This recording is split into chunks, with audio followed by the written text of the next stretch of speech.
We'll forego the Pledge of Allegiance. Do we need more seats? Anyone else? Okay. Are you muted? Yeah. And your speaker's off? I'm getting feedback. I'm not in. How about you, Melissa? I'm not in. I think, is it yours? No, I guess I can see I'm muted and I have no. I think I hear it from your computer. There we go. So you want to open the meeting again? I don't know. Are we ready? Everybody in? We have 27 attendees online, and somebody want to do a head count while I reopen this meeting? So we're going to call this meeting to order at 6:32 p.m. For the June 15, 2021 trustee meeting. And we have attendance from Kalina. Here. Augustine. Here. And Burns is here. And the reason we had to do that is we didn't have the microphone on for the people to hear us out in the virtual world. So we just reopened our meeting. Thank you, everybody, for attending. We've got a very, very busy schedule tonight. It's going to be a good, long meeting. And we're going to start by approving some minutes. So at this time, I'd like to make a motion to approve the minutes of June 1st, 2021 and June 10th special meeting. At the special meeting, the trustees amended the motion to pay the bills for $104,818.32. Do I hear a second? This is for June 10th, correct? Both June 1st and June 10th. But the June 10 amendment is $104,818. I'm abstaining from one, but let's do them separately. So I'd like to make a motion to approve the minutes from June 1st. Seconded. Okay, Augustine, yes. Burns, yes. Clean abstain. Okay. And you had excused absence? Correct. Okay, thank you. And then the second meeting motion is for June 10th special meeting. And it was, again, a motion. We made an amendment to pay the bills for $104,818.32, as well as the architectural review. Okay. Second. Seconded by Augustine. All in favor, say aye. Aye. That's unanimous. Motion passes. Thank you very much. Thank you. All right, so we're going to start our meeting tonight with Mr. Matt Riley. He has a presentation regarding Keep Hinckley rural signs going up, what that means, and how our trustees here can do something about it if possible. Mr. Riley, I'm going to give you, hey, Jen, can you give Mr. Matt Riley, co-host, permission so he can share? Absolutely. Thank you. Thank you for being here, Mr. Riley. Oh, thank you. Thank you for having me.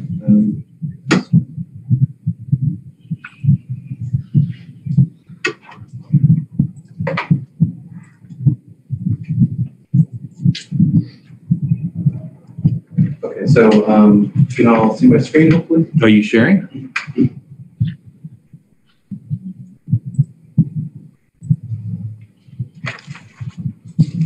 There we go.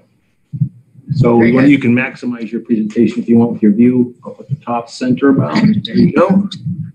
And everybody's good. Thank you.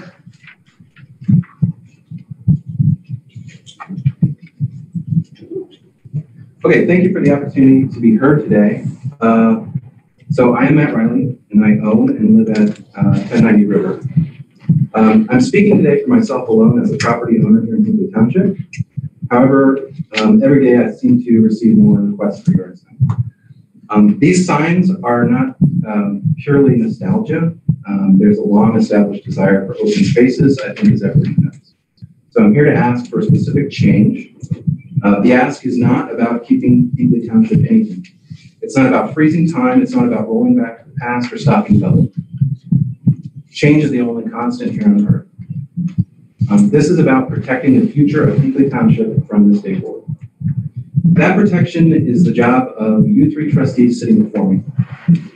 The zoning code can do a better job to align to our North Star vision as captured in the comprehensive plan and as captured in the public opinion and as demonstrated by the yard sign.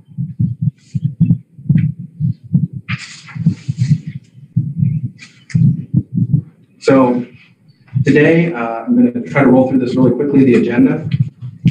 What I'm going to try to cover is to remind everyone really of what we already know, what we love about Hinckley Township, show some current data and some projection, show examples of peer townships, and encourage you to act immediately. I thought I'd start with a super fun fact. What percentage of the total acreage of Hinckley Township is owned by the Cleveland Metro Parks and thus well protected? 80? 80? Not yet. No, 78. 11. 11%. Oh, when Okay. you're doing a percentage, I did the actual acreage. Sorry. It's actual So, 78 acres. Again, just reminding you kind of our North Star vision. The 2015 Comprehensive Plan treasure cards. So for the public participation in the comprehensive plan, community members were asked to write down one thing they treasured the most. And, you know, this kind of just shows what people treasure the most about rural or density farms. People want wide open spaces and the size of residential lots or large lots. So if we look at the top, yeah, that pretty much is the majority of the treasure cards. And also just to call out here, the 5 acre minimum idea, or 5 acres, was specifically called out in the 2015 comprehensive plan. It was a resident idea and it was noted. So this is not a new idea. Okay, this is actual data from the Medina County engineer. So I went and got all 4,000 parcels of the entire township, did some data analysis with him. And basically, we did 10 years rolling back. So looking at a 30-year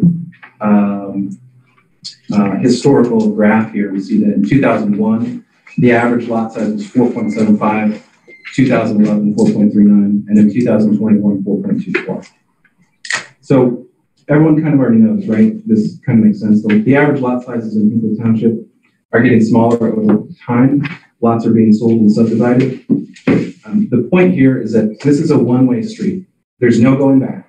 So once the lands are improved and developed, there's no going back. This is permanent. This is irreversible.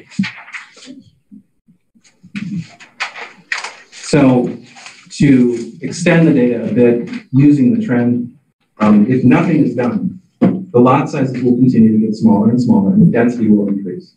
And this is a rough estimate based on historical trend data. So generally speaking, by 2040, we're looking at an average lot size of 3.77 if this trend continues unabated.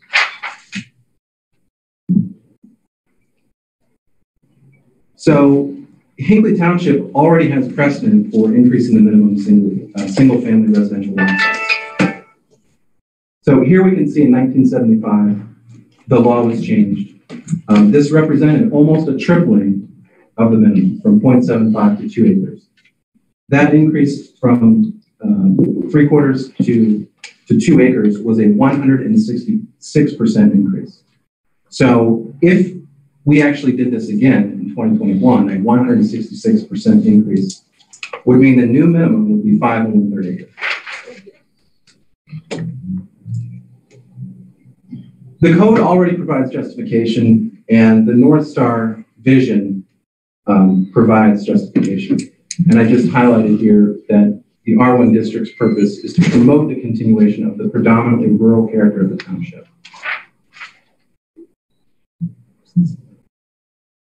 So as we saw from the previous slide, the intention of Hinckley Township's R1 district is to promote the predominantly rural character. As we can see here from this chart, and I'd like to spend a minute on it, but Hinckley Township is lagging behind with protection. Often these townships that we're looking at here, these are all the Medina County townships, have R1 labeled as rural residential. So this is R1 and R5. The average, if you take all of these townships, is 2.5 acres. So the average in Medina County is 2.5 acres. And I guess I would like to ask, does anyone feel that Hinckley Township is less than average? Less than average place to live? So, you know, just footnote, yesterday, sitting outside, I saw a bald eagle that landed on, 85-foot high tree and just sat there perched while a little bird was pestering it for about 15 minutes. And that's the kind of thing I see every day. So I woke up this morning and I saw over my house rainbows. So I don't think Hinckley Township is average. But these days, many of the developers coming into our community are only interested in doing the bare minimum as required by law. So we have to ensure that that minimum is a high enough standard so that we can protect the general welfare of our people. We should have a bigger minimum. And just to point out here that, Guilford at 4 acres, Montville at 4 acres, multiple townships at 3, Chatham, Litchfield, Medina, Spencer, and Westfield. And York was kind of a one-off at 2.1. Moving right along. Real quickly on this slide, the city of Medina has a district that provides for single-family residents, and it's 5 acres. They call this the OC, or Open Conservation District. It's a single-family dwelling, and it's meant to preserve and protect the distinctive geologic, topographic, botanic, historic, and scenic areas. So the good news is there are other townships and municipalities that have set precedent with larger lot sizes, including, yes, 5 acres. On this slide here, we can see that it's a single-family dwelling, minimum 5 acres. Here's another example, slightly different. This is the RI1, single-family residential district. And if you look at the purpose here, prevent the indiscriminate use of urban uses into rural areas, which are incompatible with agricultural pursuits, which include premature termination of their use. That's the range. Who would be affected by a change of any sort? So today, the split law would be 2 acres. So 82% of the existing parcels are not subject to split today. 19% would be subject to subdividing, assuming frontage and setbacks. And just another point here, only 4 lots in the township are subject to a conservation development district, which would mean, which I actually subtracted the Cleveland Metro Parks and the Hinckley Township parcels from this pie chart. How did you come up with the 4 lots subject to conservation districts? Right. Where did that come from? So the 4 lots is just, if they were to proceed, they would potentially qualify because they're over 100 acres, but they're not owned by Cleveland Metro Parks. Nothing prevents smaller lots from combining to create over 100 acres. So this could easily grow. The real limitation would be sewer and water. Good point. That's a good point.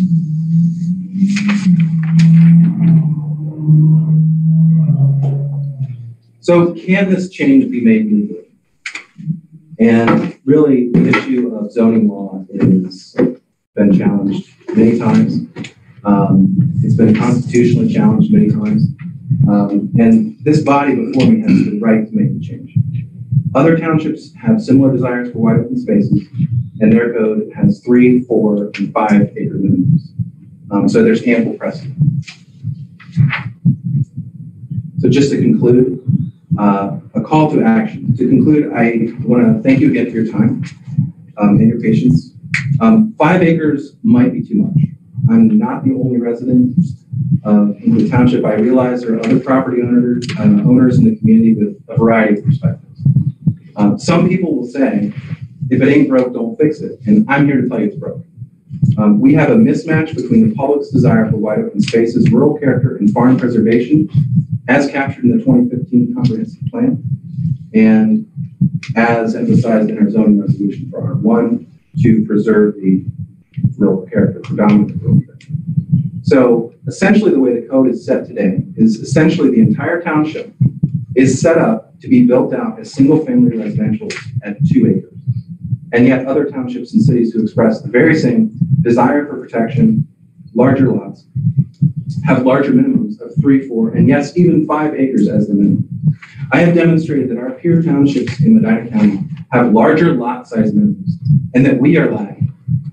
I've also shown that if the same amount of the increase to R1 were made right now as was made in 1975, the same percentage increase, the result would be a 5 1/3 acre minimum. So I want to be clear on kind of one thing. This change is not up to developers. It's not up to attorneys that work for developers. It's not up to the Medina County prosecutor. It's not even up to the state of Ohio. This change lays squarely at the feet of the township trustees, you three sitting before me. I'm asking for a zoning text amendment. I'm asking for a conservation development with the same amount as change to the R1 for consistency. I would like to hear what you're going to do about this very specific request before you. I look forward to your specific and timely response.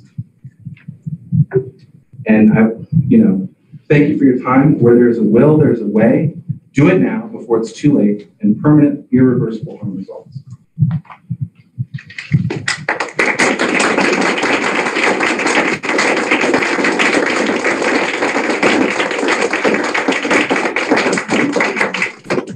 Thank you, Matt, for the presentation, the research that you did with that. I know that I have a few questions that you might want to expand upon.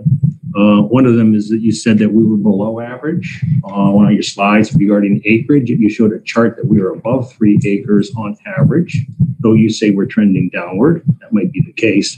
But the other townships that you compared it, the chart of all the townships, or 2 acres. So we're actually very well above average for that.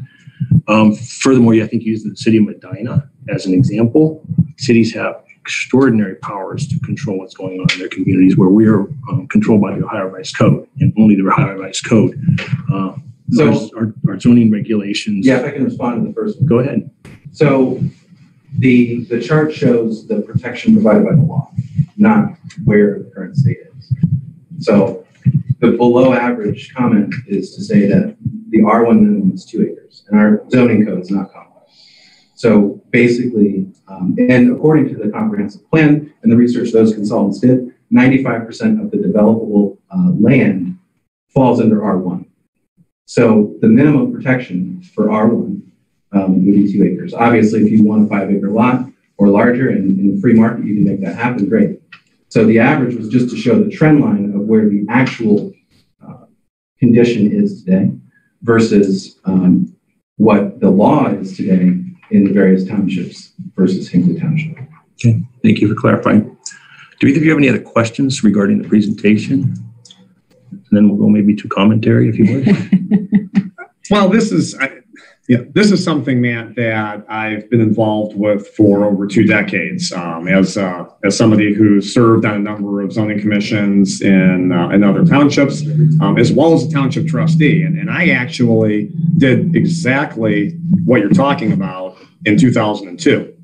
When I was township trustee in Medina Township, I actually initiated the process to increase the lot sizes in Medina Township, which are still in effect today.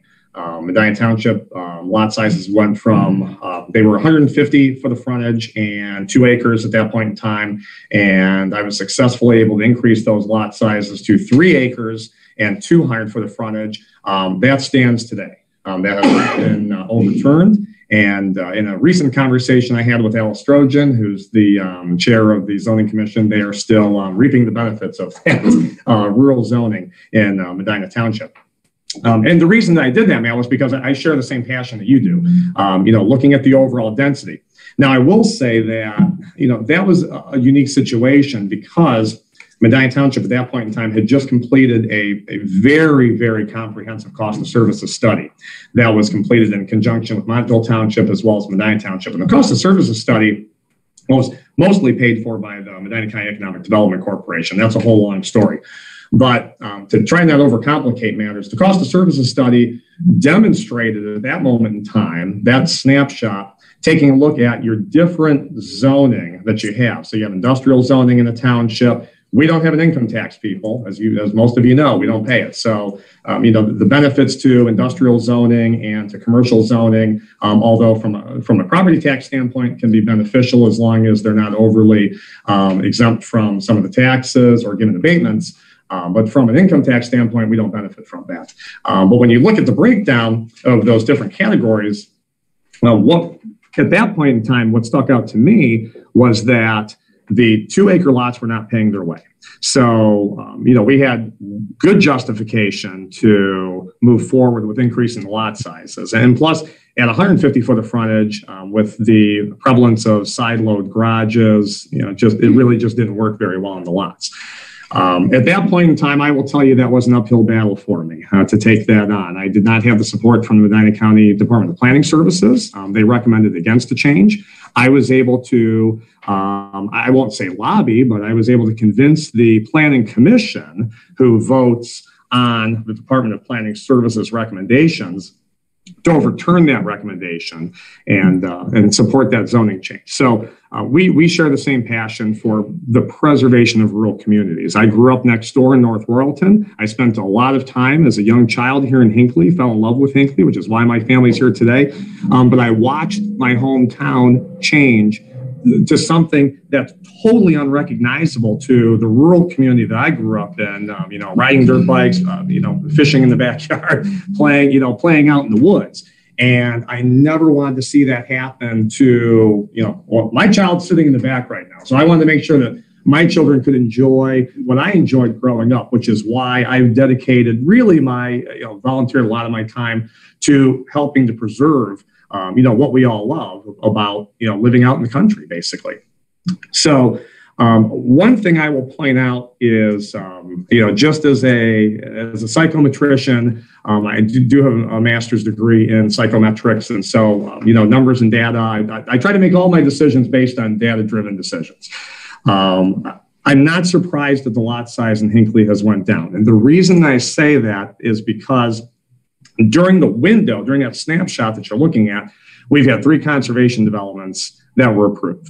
Those conservation developments are built on very small lots, although the end result of the conservation developments are, of course, the in perpetuity preservation of hundreds of acres that are locked up in conservation easements that will never, ever be developed. So you have to consider that as part of that equation when you're looking at the lot sizes going down. If you took those out and cut those up in 2 acres, I don't know what that would look like. We'd have to run a statistical analysis on it. But I just wanted to point that out to you, that there were three of those done. One thing I will bring up to the audience is just a point talking about conservation developments. I would say that I share a lot of the same thoughts about conservation developments that probably many of the people in our community share. And there's good points, and sometimes there can be negative points with conservation developments. And I've dealt with them in other communities as well. One of the things that I recognized here in Hinckley Township was that there was a loophole in our conservation development language. And I recognized that at the very first meeting I was appointed to in 2018. Within 1 hour of being appointed to the Hinckley Township Zoning Commission, I drafted the language which closed the loophole that allowed more homes to be built in a conservation development than you could in a 2-acre subdivision. And that is what happened. In 2018, I closed that loophole. We have not even had a request for a conservation development since 2018. Nobody has asked for one. Why? Because I leveled the playing field.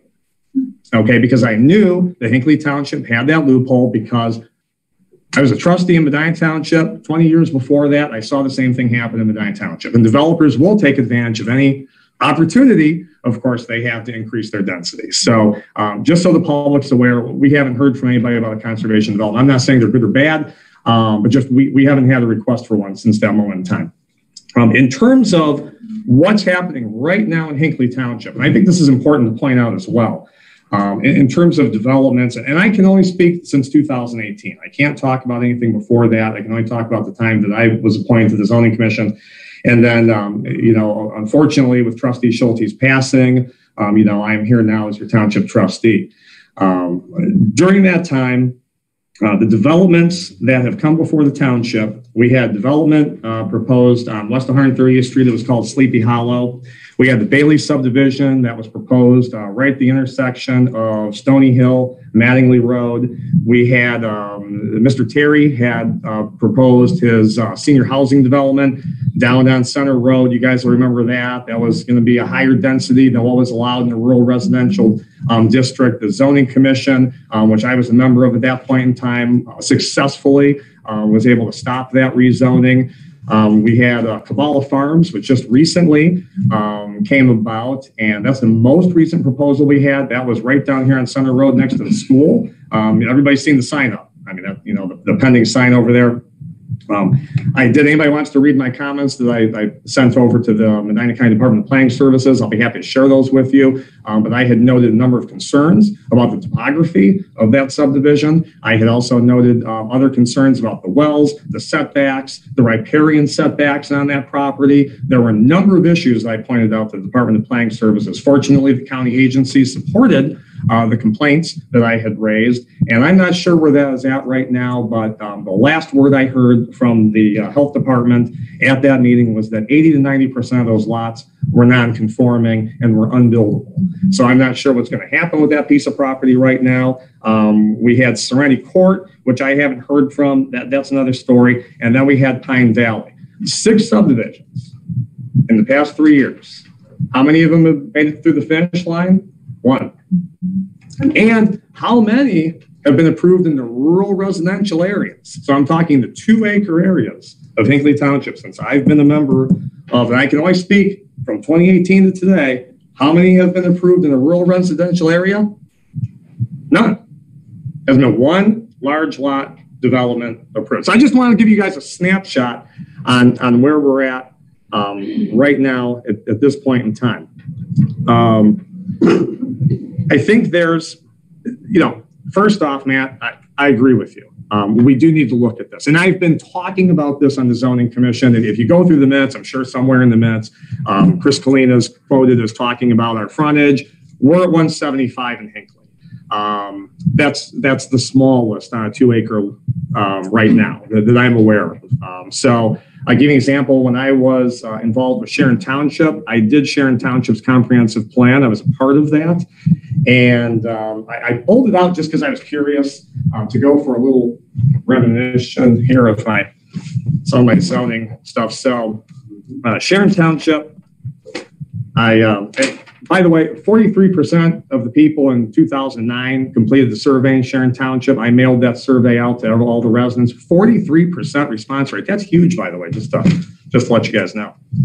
So some of the differences between the comprehensive plan that I helped write, and this is it. It was bare bones. We did for about $2,500, I think, just going off memory. It's not flashy, it's not fancy, but it did the job. And we did in-house. We didn't hire professional planners. We did it as a zoning commission.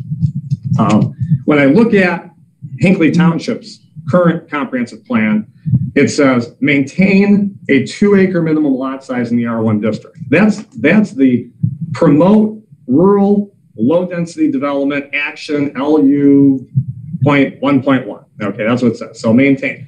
What it doesn't say, which I found curious when I looked at this, and so we're observing the same thing with the comprehensive plan.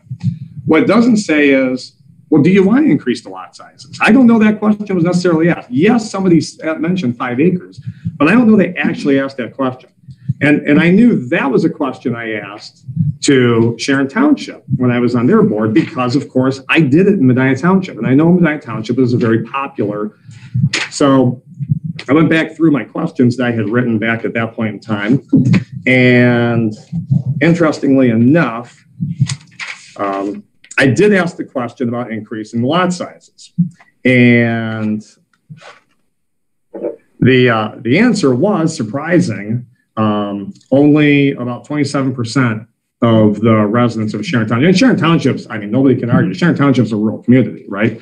Only 27% of the residents said they wanted to increase the lot sizes. Now, they do have 200 for the frontage. And, you can argue this a couple different ways. I personally feel that the more frontage that you have, you do get a little bit more rural feel to a community. Even on a 2-acre lot, it's a little bit of a different feel to it. There's some people that would argue that you're increasing your road length, you're costing more money to the township, it's more infrastructure down the road, more to plow, more to pave, things of that nature. So there's a flip argument to everything, right? We agree with that. But it was interesting when I looked over what they would increase the lot sizes to, because of course, if you're going to ask people, do you want to increase lot sizes? The next obvious question is, well, what size would you like to increase it to? So just looking at what Sharon Township residents had provided at that point in time, the smallest amount was 2.5 acres. 32% said 3 acres. 47% did say 5 acres. I mean, that was Sharon Township residents. So for me, what I would want to know is, we have a group of people that are obviously like-minded here in this room. And I agree with all of you that this is something that we need to look at. But I would want to have some data, because if I ended up in court, if the township, if somebody filed a referendum against us, I would want to have some data to support the lot size. And so for me, that kind of falls back to the comprehensive plan. We don't have a cost of services study. One hasn't been proposed, not that we couldn't do one. I think that's one tool that we could use. But I believe that, a lot of this falls on the comp plan to take a look at. And, had I been involved with the comprehensive plan in 2015, which I wasn't, I would have asked that question. I would have made sure that question was asked about increasing lot sizes. So, I think that is something we need to look at. I think that's something that we need some data. As you say, it's one tool. The argument for cost of services as justification is one tool, but it's not the only one. Well, no. There's more than one way. Well, there's more than one way to skin a cat. I guess that's a bad probably way to say it. But and as I point out with some of the zoning, we've been very effective in Hinckley Township, at least over the past 3 years that I can speak of, with ensuring that developers are following our zoning to a T, not rezoning. And I'm going to stand here in front of everybody in this room. I can tell you, I will fight any developer that tries to skirt our zoning, tries to put in anything other than what's allowed. We are going to protect the rural zoning in Hinckley Township. You guys have my word on that. And everybody in Medina County knows that. They know Chris Kalina is not a guy you screw around with if you're a developer. You're not going to get away with something. You're not going to sneak something past him. I've been dealing with rural zoning for many years and have a pretty good handle on that. So, but this is something that I want to look at. I want to investigate more. Completely agree. You did a great job with your data, with presenting that, analyzing the lot size in the township. I think some of the things that we have to look at are from my standpoint. Okay, if I'm looking at this from a logical standpoint, how we could accomplish this. If we have the data to support moving forward with this, then what I would not want to do is, we know which part of the township is kind of already developed. You don't want to create a bunch of non-conforming lots, because what happens when you create a bunch of non-conforming lots is you create hardship on those people.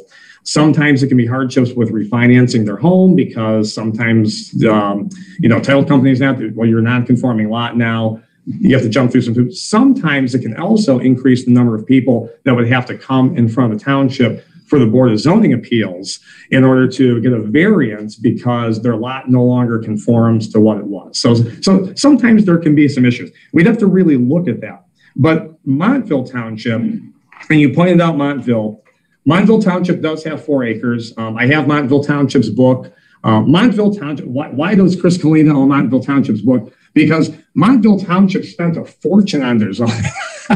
So they're a great reference. Anytime you want to look at some language, they address almost anything. They've got definitions for everything. They pay professional planners a ton of money to write their books. So a lot of people that are involved with zoning, they have Montville Township's book. There's a lot of stuff in Montville Township I don't agree with. I don't know why they have as much high density zoning as they have in areas, but that's how they've decided to plan for their community.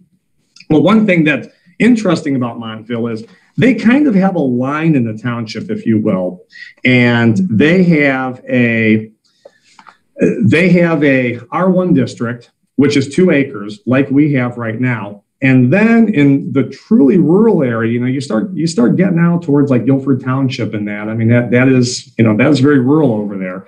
And that is where they have a separate RR zone, their rural residential zone, and that's 4 acres. That would be something, I guess, my vision. I could see that here in Hinckley Township. But again, I would have to have some data and look at that, because maybe that could be more of the township. I don't know. I know, 20 years ago when we were doing this in Medina Township, and and fighting that battle to increase the lot sizes, and of course, some of your large lot owners sometimes are not in favor of that because they feel it's a devaluation of their property. So that's something that you have to look at. I don't know. We could, of course, ask landowners, anybody that wanted to volunteer to increase the lot sizes on their property. I think our zoning commission would gladly hear that if somebody's a large lot owner and said, yes, I would like to, I'd like to have larger lots here to make sure that this is preserved a little bit more rural in flavor. We could certainly look at that as well. So I think there's a lot of things that we can look at. I do think that as a township, we probably don't have to wait until, this is just Chris Kalina speaking. I can't speak for the rest of the board.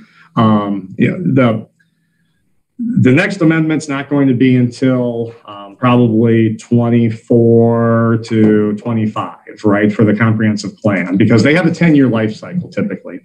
So, but you could, we could do a targeted, and there are some other things that we need to look at in the comprehensive plan as well. We could certainly do a targeted, look at some of these areas like this. So, and the only other thing that I will mention to the residents here in the audience is talking about the conservation developments. I've heard a lot of people talk about the conservation development, and specifically Redwood, how close the homes are to the road, how that looks visually.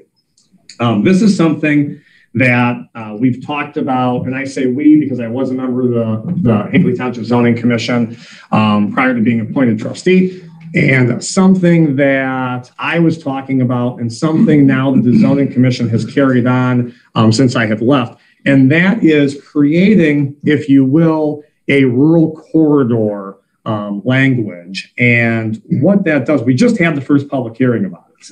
The language went to the Medina County Department of Planning Services. That is going to be heard.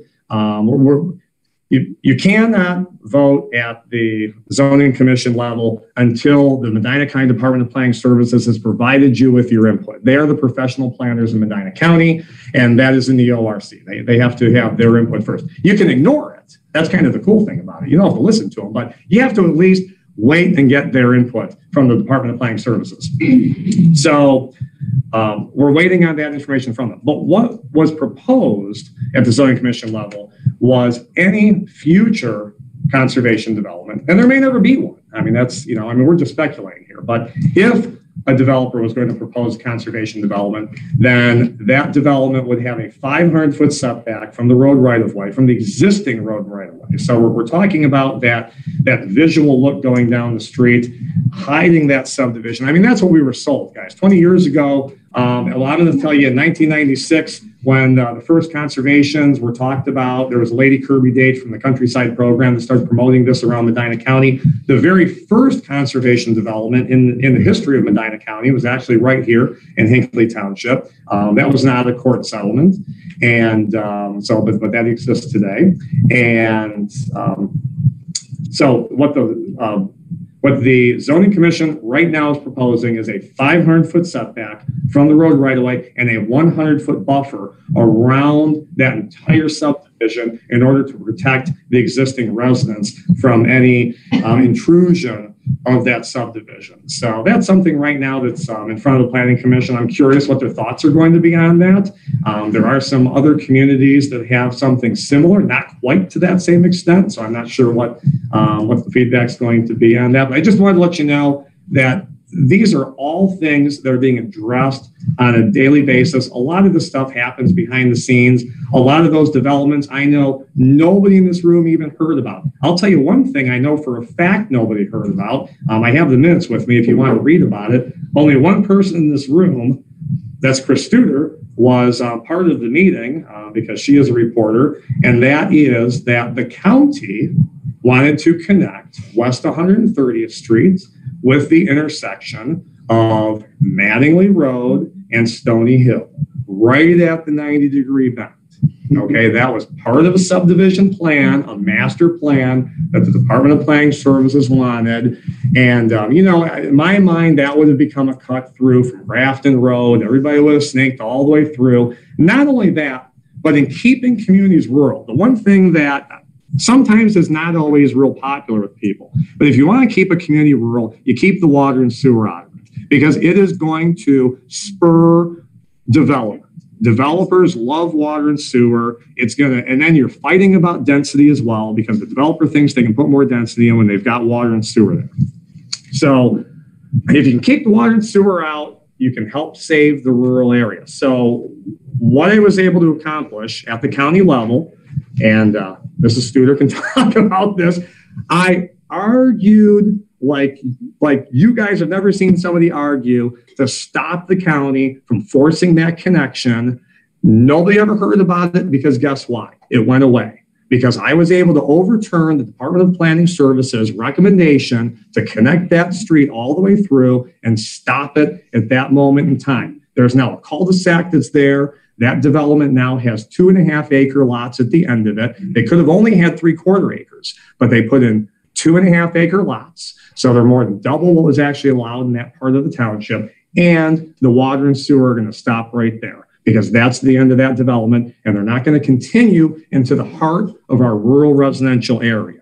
So you got to keep the water and sewer out. In 1999, when I was on Medina Township's board, I was not real happy, but I did stop the water and sewer from coming down to the intersection of Route 3 and 71. That recently came up again. Anybody that's followed the news, Sheets was proposed. I happened to sit on the Medina County Planning Commission. I was one of 2 members to vote against that. The rest of the members voted for it. It was approved. But one of the reasons was because we have to keep those utilities out of those areas in order to preserve the rural atmosphere. So my message to you is, I can tell you from being involved with the zoning commission here in the township, getting to know those people, everybody's on the same page, guys. We all want to keep Hinckley rural. It's something everybody's passionate about. I can only speak to the board for the past 3 years. It is a changed board. There's only one member of that board that had served actually longer than me. So it's a pretty new board of people, but everybody, actually, Michelle Cruz is in the audience. She is a big fan of keeping Hinckley rural as well. And so, those are the people that are on that board. And I can't speak for the other trustees, but I can tell you that, everybody I talk to, everybody that we've interviewed for positions in the township and things of that nature, everybody wants the same thing. I don't care if they live in a development or they live on 30 acres. They all want to keep Hinckley rural. So Matt, thank you for all of your efforts for this. You really put a lot of work into it. I support what you're trying to do. We all have the same goal. I think we have to smartly figure out how to get our questions answered and then kind of go from there. So I can tell you it's something we've talked about before. I know it's something that's been talked about in Hinckley Township before, just because being a township trustee, talking to other communities, being involved with zoning, you're always watching what's happening in other communities. One thing that I was particularly piqued my interest a number of years ago was the green space program. All right, I'm done talking. How long did I talk? I don't even know. Hey, you're speaking my language. I'm gonna let Trustee Augustine talk, because I'm going on and on about zoning. But you guys can tell I'm kind of a zoning nerd. I like it, so I kind of a zoning nerd. I like this, but but the reason I like it is because I share your passion, Matt. And if I can stop, here's reality about zoning. Reality about zoning is, once it's done, it's done. I mean, and so you only have, what you said is absolutely correct. You only have one shot to get it right. And we want to make sure that we're doing that. So thank you again. I'm going to stop. Thank you. Trustee But you can see why we chose him, because he is like-minded. He wants to keep Hinckley rural. He's working the same things that we want. He is working on and has been working on within the township for a couple of years now. So you can see why we placed him in this position. Well, thank you. I think you did a great job, Mr. Riley. I appreciate you accepting my invitation to come and inform us a little bit more about what this concept means. I told you on the phone that we cannot invoke change unless we have dialogue. and I appreciate you being here. I think you did a fantastic job. We are continually doing small things. We want to be proactive in our approach instead of reactive as a township. And I agree that to your point completely, that I would like to see data. I would like to see, what do the people of Hinckley want? Because to be honest with you, I haven't gotten one phone call or one email saying, I want 5 acres. I've gotten multiple phone calls from people saying, I'm completely against this. So my job is not to speak for me. It's to speak for everybody in Hinckley Township. And I can't do that unless I have those numbers and I have that data. So I would like to collectively work maybe on potentially doing a comprehensive plan before schedule, before 2025. I think it's something that's continually come up that we definitely need to address. The problem is that we don't have our census numbers. Everything's been delayed because of COVID. So our census numbers really will direct how that comprehensive plan is handled. I'm looking at the chart here in our 2015 comprehensive plan. It says in 2020, the number projection for population is about 8,467. I bet we're over that. And so we cannot make educated decisions without further information. And that means getting those numbers and talking to all of you, all of the people of Hinckley. And that's, Trustee Augustine, that's a good point. I guess I was surprised by Sharon Township's results when that question was asked about increasing the lot sizes, and only 27% of the people actually want to increase lot sizes. They were very happy with 2-acre lots. Now, like I said, that was at 200 for the frontage. I do think that makes a difference, and I think that's something that the zoning commission can look at. It's something I brought up on the zoning commission. I can build more homes in Hinckley Township than I can in Sharon Township. Why? Because it's smaller frontage, right? If you're putting a street in, you can put more in. And I would ask the people of Hinckley to come to us and tell us what you think about that language that will be new to the zoning resolution if we approve it, because we want to vote based on what you want to see in Hinckley. So please email me, call me, tell me what you want to see in Hinckley, and I will fight for it. You had a question? Yeah, I understand why you would want to wait for the census data to. Can you identify yourself? Sure, please? Nikki Long, 1941 Parker. I understand why the census numbers would be a good idea if you're making a new comprehensive plan. I think the comprehensive plan needs to be updated. I think I'm not alone, but this specifically, this upping the acreage, I don't know that it has to be in the comprehensive plan. So I guess my question to you would be, why can't we do, either a vote on the November ballot, or we do a township-wide mailing where we just do a survey with 1 or 2 questions about this specific topic and get our survey results that way? Because I see the need to fill both things. And if we're going to spend the money, your taxpayer dollars, why not do it right the first time and get both of them done at the same time? That's my aim. I've got commentary too before we get into questions. Prior to being a trustee, I was also on the zoning commission, and it was when the Trails of Redwood Falls was just getting started. I had given to the zoning commission a presentation on what a good conservation district looks like, so they had an idea. By the time these Trails of Redwood Falls was planned, went to the planning commission in Medina County, it came back, and Mr. Simodi had allotted himself a very large chunk of land for himself and the rest of the conservation district, and the other houses that were on there, I believe there was 98, had these smaller lots. While on the zoning commission, I was able to convince Mr. Simodi in a public meeting as trustee at that time to give up some of that land, and he did so. That was a negotiated thing. I'd also noticed that there were strips of land that were not even buildable, and so I think that was the precursor for Mr. Kalina's comment about the yield plan. How many houses could you really build on this property? So, that was my role as on the zoning commission. Some of the things I see here is we all want smaller government. This is not smaller government. This is bigger government. This is expanding the reach of government into the lives of private property owners. Those of you that have 5+ acres, 10 acres, 100 acres, this impacts you. Doesn't impact me. I don't live on a 5-acre lot. It doesn't impact Mr. Riley. He lives on a 5-acre lot. I've gotten emails from people that live on 2-acre lots. Let's keep Hinckley rural. For us to do this, we have to expand government, and I think it's overreaching. Yes, I want to keep Hinckley rural. I am a tree hugger. I have solar panels running a house completely. So, I like the environment that I live in. I want to keep it. But how do we do that legally? How do we do that without infringing on other people's rights? If it were you that had a 50-acre lot, you farmed it for the past 40 years, your father farmed it before that, and it's been in the family for 3 generations, and somebody else is going to come in and say, we're going to change the value of your land. Please take into consideration that person that you're talking about.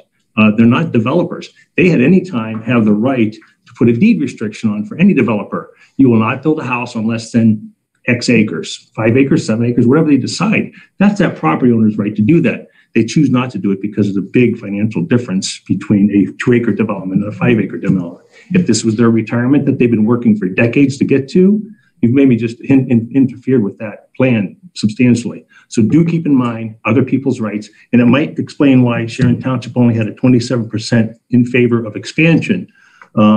Having these shorter frontages keeps the road costs down. For us to justify legally cost of services, it can be more difficult with smaller frontages. So we do need to keep that in mind about stepping on other people's toes without having all the facts. All of you have the right to go out and buy land, turn it into conservancy, let it lay fallow. So that's a solution that you can find for yourself without having the expansion of government and infringing on someone else's life. Can I ask, why would this be an expansion of government? You're just changing a zoning code you're changing a number from 2 to 2.5 or 3. Does it affect you personally? No, it would not. It affects the person sitting behind you. Sure, and I understand that, and so does pretty much everything else the government tells us what we can and can't do, but we're here because we are bringing a problem, and I understand it's a 2-sided problem, but we're asking, you guys have said you want data. I'm saying, why can't we take a survey and get the data? Okay, we can do a survey. It's going to be more than 2 questions because it's going to cost $1,000 to put it out. So we'll have 20 or 30 questions so we can get a lot of data back should we choose to go that route. I want to say something about the comprehensive plan. It is a guide. For what it's worth, you can throw it away. It is not the regulations. Our zoning regulations govern what can and can't be built. I can write anything I want in that comprehensive plan. It's a guide. The fact that we have senior housing up in that section of Hinckley is because the people that were involved in that on the commission and in the public meeting at the Lutheran Church and all the other input that we had decided that of this entire community, where would be the best place for senior housing? It was at that corridor, the West 130th corridor, where there's already high density, there's already business, there's already industrial. Do you want it in your backyard? No, I don't want it in my backyard. So we had to choose a place where would be best suited, and that West 130th corridor was it. To go back to the green space program, this is something that the trustees did back in 2006. Thank you. And this was a program that they put together where they had a levy out on the ballot. It was not approved, and it would give the trustees power to go around and purchase properties that were for sale and keep them green space properties for the township. And this is another avenue that we could potentially take. I just wanted to put it out there. If you guys have any questions or suggestions, please call me, please text me, please email me. I'm always available. I work this job 40 hours a week. My daughter's in the back. She knows I'm always on the phone. I'm here for you. I want to hear what you have to say. I think it's a good point to do a survey. The problem is it's going to be very costly. The problem is that if we have to redo the comprehensive plan, like I said, why not do both at the same time and incorporate costs at the same time? Sure. But Please identify yourself too if you can comment so that we have it on the record. Patty Magyar, I just had a question. Somebody brought up about doing on the November ballot, so that everybody would have a chance to go to the ballot box as opposed to sending it out. that's a smarter way. I agree. I was going to ask, wouldn't that be more economical to do it that way than to do? Yes, there's still a cost involved, but we would have to speak with the prosecutor's office about how we would go about doing that in a timely manner, because I believe that all levies have to come to fruition by late July, early August to get on the ballot. That's correct. Right. This was a levy that back at this point in time, and I believe Trustee Garapick was very involved with this, As was Martha Cathwood. As was Martha, yes. And the idea was for the township to raise funds in order to buy land, right? If you're going to go toe to toe with the developers, right? You got to own the property. So that was their idea, and I did follow this at the point in time. It did go down close. If it wasn't 2-1, it was real close. So at that moment in time, and maybe that moment is different today. This is a different time. We've seen different things happen to the community. Maybe people would be more willing to contemplate an idea like this, where we would actually put a levy on the ballot in order to purchase property so that it could be preserved in perpetuity. Much like a park district. I mean, that is a possibility. But again, just to kind of refresh, what I was mentioning before. When you change lot sizes, you can cause problems. That you can cause problems for people, and you can devalue people's property. So there needs to be some justification. And for me, looking at the comprehensive plan, they talked a lot about 2-acre lots. For me, I believe that the question wasn't necessarily, it's not answered for me. Does Hinckley Township really want to increase lot sizes? I see a lot of signs. And there's obviously there's a lot of interest in this, but what is that real number? And that's what I don't know. And then that's what we would have to find out, because as Trustee Augustine very eloquently stated, she's going to support what the majority of the residents want. And I'm in the same boat. Hey, I might want 10-acre lots. I mean, that, but Matt's excited about that. But in reality, I know the 10-acre lot, 10-acre lots in Harrisville Township, which is where they're at right now. They're the only township, I believe, that has a 10-acre minimum. That makes sense in Harrisville Township. They're an agriculturally zoned community. That is their zoning. We are not. We are not. We don't have. We have to have legal rationale. And that's why I was saying that the entire R1 code sets up the entire township to be developed. It absolutely does. Residential, right. Which The majority is in of it. Contrast to the North Star vision of the comprehensive plan. But if you look at the PowerPoint slide that you put up with all the different townships, and you said our average was, and I wrote it down, the average 3.27. Yeah. If you look at most of those townships, they're 2-acre minimums. It's going to be very hard to legally give rationale that every neighboring community around us has a 2-acre minimum except us. It would have to come from the people. Yeah, For me? Mr. Rector, would you like to make comment, please? What would you like me to add to this? I mean, I have no comment as far as from the legal perspective. Any advice that our office would give to the trustees, certainly would be a confidential advice. This is certainly a good spirited debate.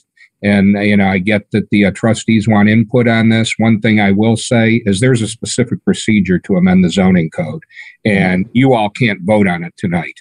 You guys have to follow the procedure code. Right. Can you ask him what would it take to get this issue on? I cannot ask him any question for you.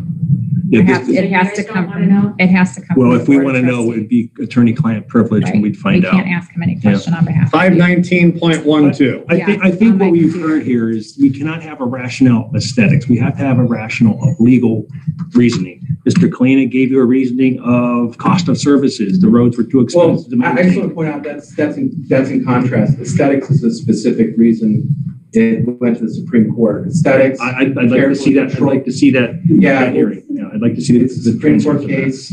It's not just a monetary issue. It's spiritual. It's aesthetic. It's balanced. It's protected. Okay. It's so much more. And when it comes to the idea of we're taking away people's rights, we take away people's rights all the time. So nobody asked me, if the township, if it was good for me that, my, grandmother with cancer can't smoke medicinal marijuana. Nobody asked me that question, right? So it just so happens that, there are laws that sometimes infringe on people's rights. I'm not saying, that we should do this and jam it in. I appreciate everyone saying this has to come from the people. So it's really up to you all. It's not up to me. And they're saying it's up to you. I mean, that's what I heard from the 3 trustees. It is. Yeah, man, you mentioned justification. I mean, justification, if we're going back historically, really has fallen on the Medina County Health Department. And, back at the onset of Hinckley Township, okay, you were allowed to have an outhouse, right? And really your lot didn't matter. And then we had 66-foot wide lots in Hinckley Township that you could have a septic system on. And then the health department said, well, wait a minute, you can't really have that. You need 2 acres. Not only do you need 2 acres, but that was the problem with Kabbalah Farms. Okay, their problem was now the health department says not only do you need a 2-acre lot, but you need 2 places to put your septic system. Not only do you need 2 places, but you need to be 50 feet away from any riparian area. Well, look at that property. The map is in that room right there. If you want to pull out the township map. Hinckley Township is blessed with gorgeous topography, right? Well, what's at the bottom of that gorgeous topography is our riparian areas. There's a lot of waterways that crisscross the township that, in essence, gives us protection that they don't have in other parts of Medina County because other parts of Medina County are fairly flat. So you can build almost anywhere. Hinckley has some built-in protections from development because of that. And that is what impacted that property right there. And that is why I don't know what's going to happen with that. I can't speculate on where that's going to go, but I can tell you why it has not moved forward at this moment in time. And it hasn't moved past the planning stages is because there were concerns brought up about where those septic systems are going to be located. So that is why the 2 acres came about was, and I'm speculating on that one, but my recollection historically of this is a lot of this came down because of the Medina County Health Department said so. Mm-hmm. And if the health department all of a sudden came out and said, you know what, now you need 4-acre lots, guess what we'd have? We'd have a justification for 4-acre lots or 5-acre lots.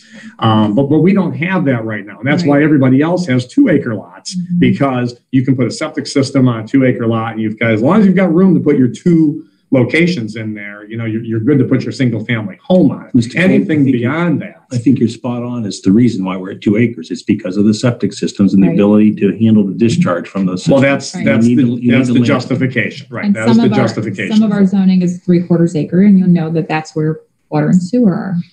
So the zoning has always correlated with a legal justification. So we've had the great fortune of having 3, we'll get to you, Ms. Asherle, 3 residents of our community donate land to us. We total of about 40 acres. We're still working on the details. We don't have that yet, but they're in the process of doing what they need to do, and we're in the process of doing what we need to do to take 40 acres. That land will be protected into perpetuity. Somehow or another, the township will be involved with those 3 properties. And as that evolves, we'll keep you posted. If you know of anybody who wants to donate land, have them contact the trustees and we'll certainly consider it. There's nothing saying that a large landowner can't put a deed restriction on. So if you're a large landowner, if you wish to do that on your own recourse, and we'll thank you very much in the end. Or a group of landowners that want to increase their lot sizes. I was going to say, I think that's a good point. If you know landowners that want to come in and get rezoned, here we are. The zoning commission would gladly hear that request. The Greens Grace program is a avenue that we certainly could pursue. As soon as we have an agenda capable of handling it. And that's a big program. I don't know that we can pull that off before November, though. Right. There's a lot to do for that. And I think we need to quantify what our acreage could be. Do we want to take questions now on this subject matter? We may as well. Yeah. Okay. If I could say something, that's just the minimum lot size for that area, isn't it? That is the minimum lot size. You are absolutely correct. And so there's a lot of talk about deed restrictions and so forth. I mean, somebody could develop their property as they see fit. As long as they meet the minimum zoning, they could always develop it at 2, 3, 4, or 5 acres. Right. And I believe that probably the next development that we see, because myself and our zoning inspector, Mr. Wilson, have been talking with the landowner. I think that the next development that we see is probably going to be the acreage will average about 4 on that development. But that's because that's what they want to put in. And not only that, but we're also working with them to allow them to continue to basically lock in 20 acres of the property as just agriculture. With an agricultural use exemption on that property so that they can continue to do that. And so, what people see driving down the street won't change because those homes, which will be just for their family, will be in the back. So we'll see where that goes. I mean, but, I don't know what happened. But Mr. Richter brings up a good point that we do have some people that are interested in putting in large lots, double, if you will, on average, what the current zoning allows, because that is our minimum. So, like the golf course off of West 130th. they've got larger lot sizes. I think that's important to note. A lot of people call and say, well, why do they have less than 2 acres? Well, actually it's zoned 3/4 acres and they're over acreage. Yes, they're over acreage, and some of them are 2.5 acres, Right. actually, at the end where the cul-de-sac Right. exists. Let's So- go to our audience. Ms. Asherle, you had your hand up a while ago. Yeah, thank you. Identify yourself, though. We might Monique get. Marzullo Asherle, 869 Center Road. Just 2 questions, because you've mentioned the cost involved with the survey, because at least 2 of you said you really want to see data before you can make a decision about something like that. So Mr. Kleina had mentioned, was it Montville, that it was $2,500 or something to run that survey? No, that was Sharon Township. That was in 2009. That was, I believe, the mailing cost to send that out. The survey was done in-house. It was created in-house, and then there was a company that was, hired basically to, everything had to be mailed out. But the surveys had to be numbered because we wanted to make sure that nobody was, stuffing the box, so to speak. So, right, that never happened. So we had the company at that point in time specifically imprint each one of those surveys so that we could track the numbers of them coming in, so that we knew that we were not receiving duplicated surveys. If Chris Kleina just photocopies a bunch of these things here in the township and mails them out, I don't really know, if Sean could have filled out 5 of them and sent them in. Well, not that you would do that, I mean, Sean, what but- if you're concerned about cost involved, what if, Keep Hinckley Rural is obviously, we see signs everywhere. I'm sure there's more and more people that want to join it. What if they did a sort of fundraising effort to build some funds so that you can have the numbers that you want? They can donate that money to get a survey running. That way it would give you what you are asking for, the numbers, so that you can now make decisions based off of those numbers. That doesn't seem totally out of reach to me. If we're going to change a zoning regulation, we have to do it through us. We can't do it through a third party. If they donated the money to the township, I just don't the see survey. how that would. I don't want to speak for her, but I think what she's saying is, do we have to wait until 2024 to get citizen feedback? No, I'm not saying. And I that. have encouraged everyone to please call your trustee. And I haven't gotten any phone calls except for against it. I've got 2. I've had 2 phone calls with 2 great residents and 2 great conversations about it. I'm asking you, don't put so much weight in the comprehensive plan. It is a guide and only a guide. It's the regulations you want to focus on. I'm not saying let's wait till 2024. Right. I'm Okay, saying let's mitigate this as soon as possible, but let's be cognitive of the fact that we're going to be spending the money to tackle a comprehensive plan almost at the same time, because I think earlier is better. And we're in the middle of an election. So it's probably not the best time, election year. It's probably not the best time to go after a brand new comprehensive Well, some people plan. might disagree with the time. Agreed. Did you have another question? I did, just because, I feel we've kind of gotten off track talking about the newer developments that are coming in now that you were mentioning, like a 4 acre, some of them are going to be 4 acre. I think my concern, I won't speak for anybody else in this room, but my concern is we already have had 3 land conservation developments come in where it's not what the community was promised, that the conserved land would be in front. We don't want to see that happen again. And I'm confused because I've had conversations with Mr. Burns. I've been in zoning calls that I've heard you recently this year referring to land conservation developments. I mean, why they're a good thing, implying to me that you think it's great. Let's have some more. I do. You showed, I think it was Brunswick Lake in an example this year with the zoning. So I think that's where a lot of this is coming from, is you're saying that what you just said is you're for land conservation development. Absolutely. But you just said 10 minutes what do ago you don't want to see them. I never said that. You Never. just said 10 minutes ago. No, ma'am, I never saw that, because I've always been a proponent of conservation districts for this reason. Having a 2 acre lot next to a 2 acre lot, next to a 2 acre lot, next to a 2 acre lot is not rural, nor is it 5 by 5 by 5 by 5, which really just increases our expenses on road services, because guess what? Land does not generate the tax revenue that a building does.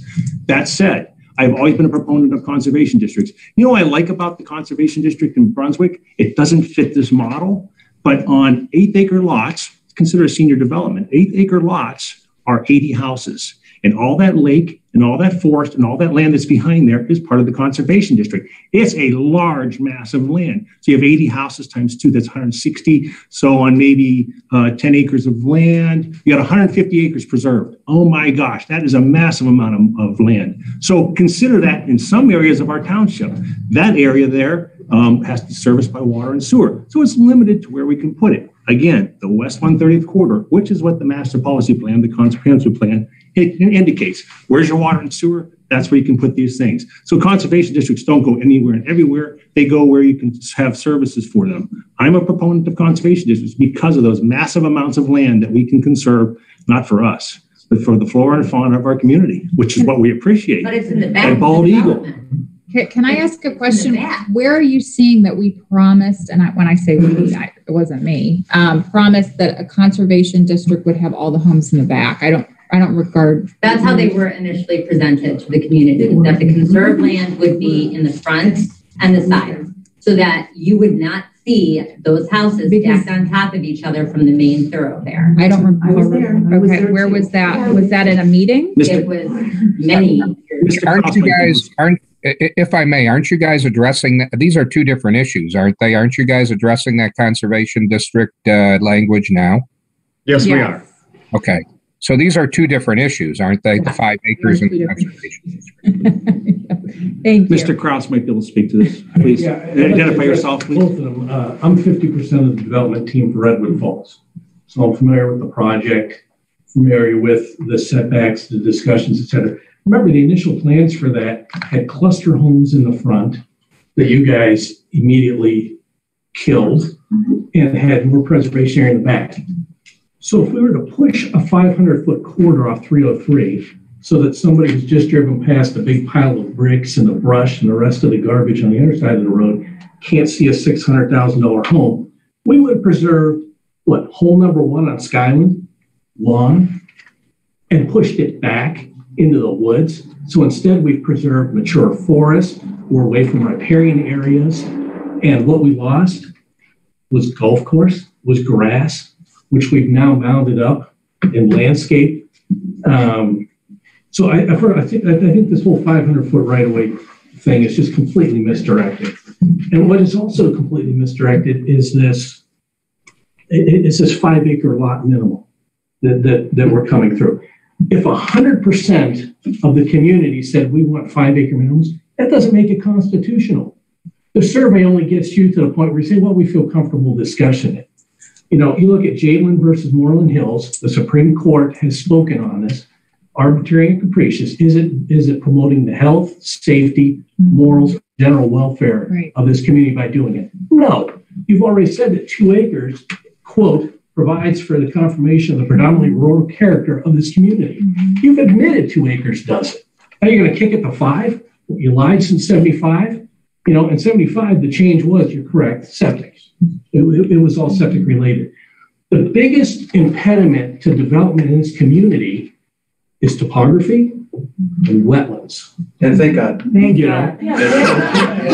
So Or it'd all be a it's flat extremely subdivision. difficult to develop in Hinckley Right. due to those. So the low-hanging fruit has been picked, you know, for the most part. There was a conservation development that was going to come in on West 130th. I killed that off with my hollows of Willow Lakes. They wanted that. They need that piece of land to get their 100 acres.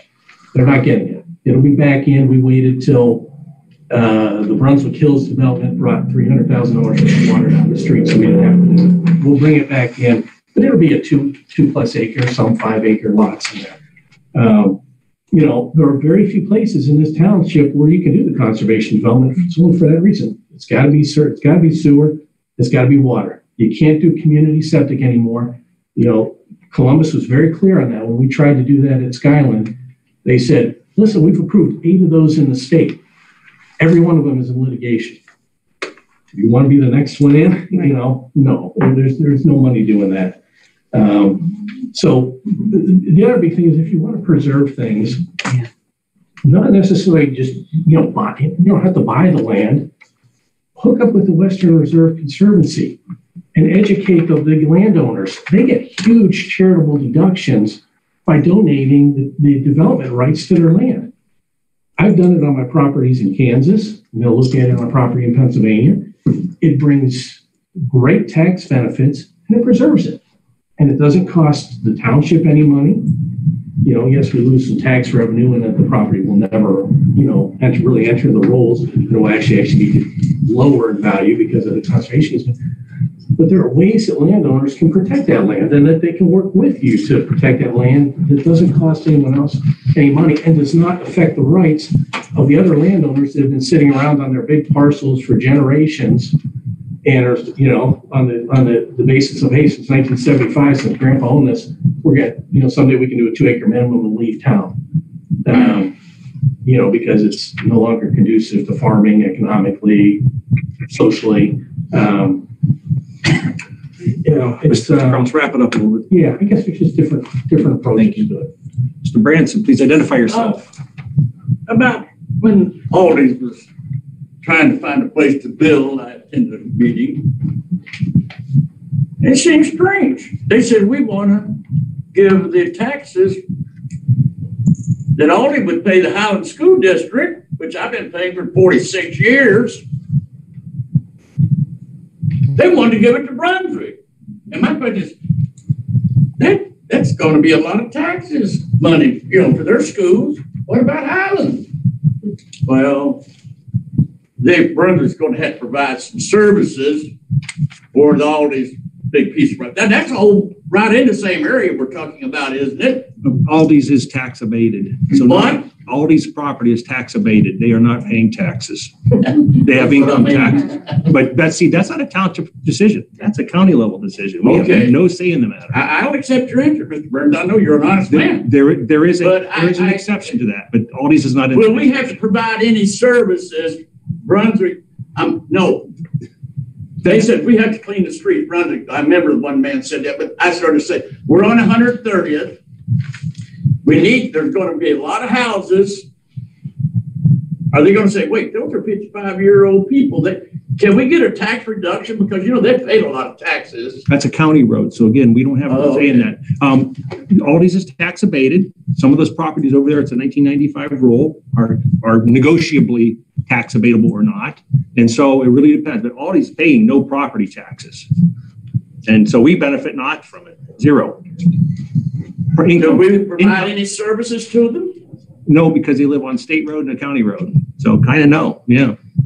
Zoning would be the only services they would provide, but they pay fees for that whenever they're doing zoning changes, so zoning related changes.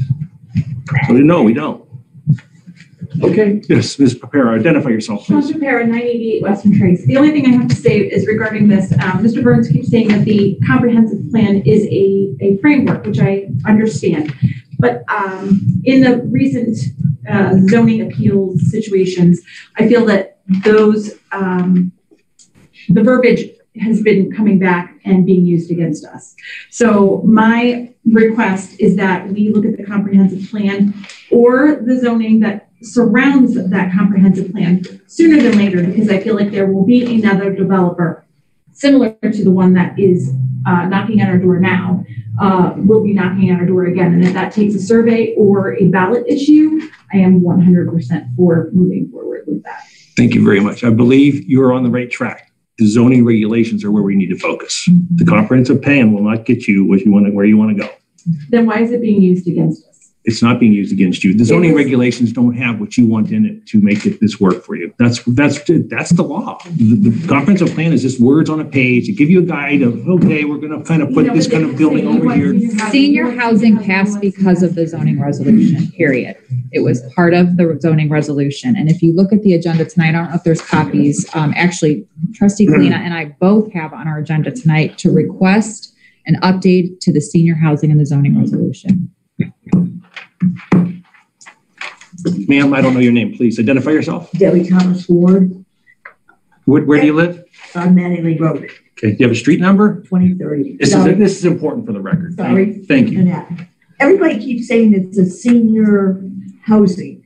Senior housing to me, wait a minute, I want to stay focused in our meeting. This was Okay. about 5 acres. but just one question, okay? Everybody says it's a senior housing. Senior housing means no kids.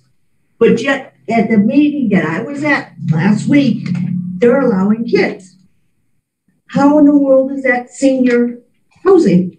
Deb, that's outlined by the federal government, and it is 55 and over. And over. Yeah. And so if someone dwells in a home and they're 55 and up, they get to live in that house, and they're allowed to have a spouse that's younger, and they're allowed to have children.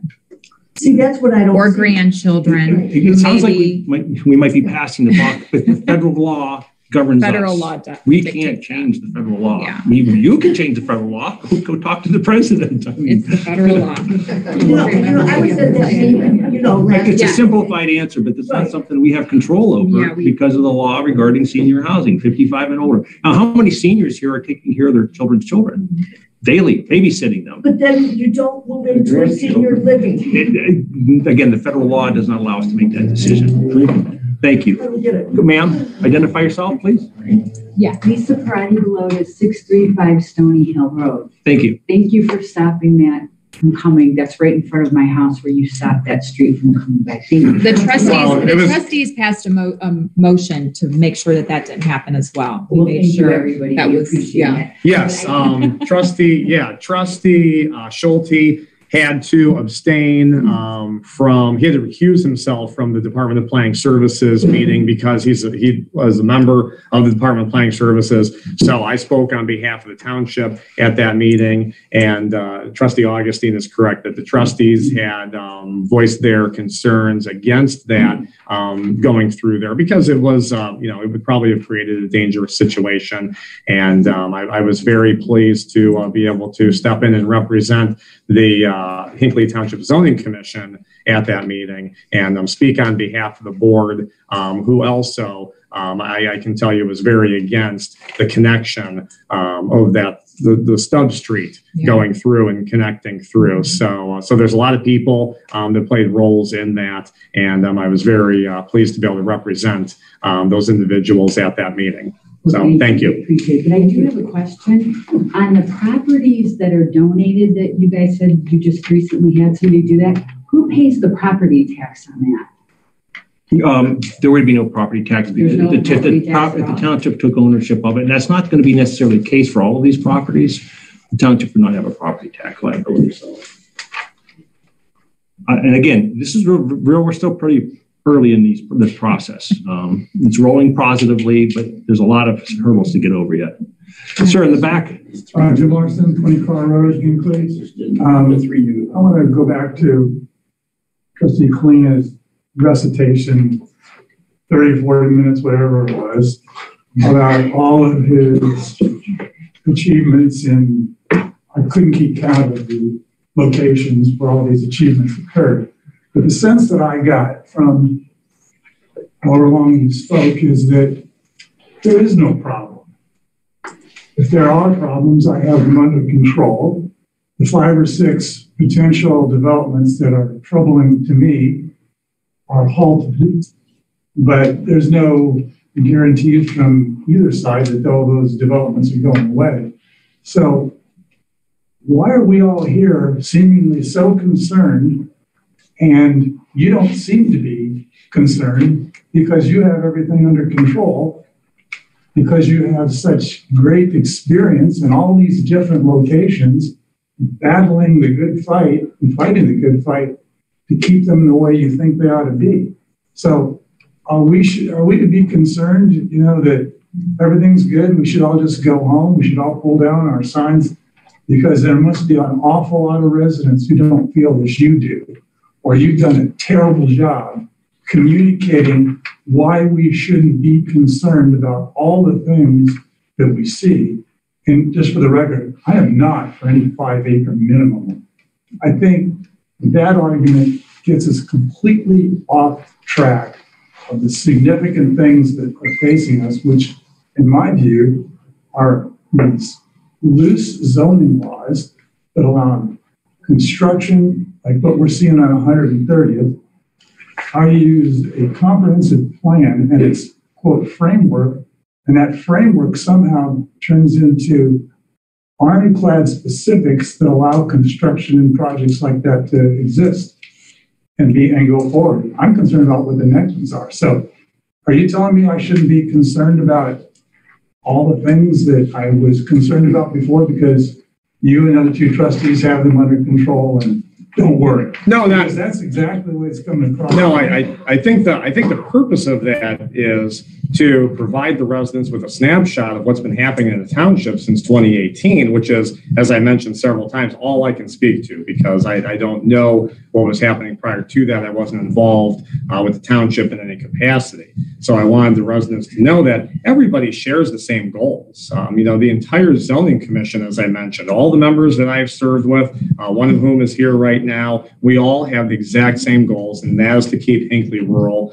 The point is that there's a number of tools that are used to try to do that, and that is, of course, enforcing our current zoning regulations, making sure that these developers are following what they need to be following through the Department of Planning Services, and also ensuring that our concerns are being heard by the Department of Planning Services and by the other agencies. So not that there's a lack of, let's face it, Hinckley Township is in a very, very desirable location. We have great access to freeways. We are right up against Cuyahoga County, which is extremely dense, and we are a little slice of heaven next to all those higher density communities. So we have a great deal of development pressure, which is not going to subside. My point to all of that was simply to let people know that there's been a tremendous amount of development pressure that the township's been under, and the township's been actively addressing that development pressure, at least for the past several years. And Jim, that's going to continue. I mean, the development pressure is not going to go away because of where we're located at. We're a popular place, and the property values here, will continue to go up because of that. You would go a long, long way to making your point and making everybody else a lot more aware than they apparently are by somehow, and I don't know what vehicle you can use to communicate all of the things that you're doing, but you ought to really think about it because there's a lot of people that think you're doing nothing, me included, when in fact, there seems to be a lot going on that we really don't know about because somehow, and I realize it's difficult to share, but I'm sure you're also smart enough to figure out how to do it if you want to. So I guess that's my point. There is a lot of things to be concerned about, but I don't want to walk out of here thinking that just because of what you've told us that everything's okay. Oh, not at all. No, I mean, the development pressure in Hinckley Township is going to continue. I mean, you just heard from a developer right now that, they're getting ready to come back to the table here and present something to us. And I know, the first time that they came in and, we reviewed that, they were talking about putting in, not anything like the last development that they put in. It would be more, high-end homes on larger lots. So that development pressure is going to continue. I agree with you that, trying to communicate those things can be a challenge, but that is certainly some good recommendations and some suggestions as far as trying to communicate some of the things that are happening behind the scenes, with some of these subdivisions and things moving through the planning commission and that. So thank you for.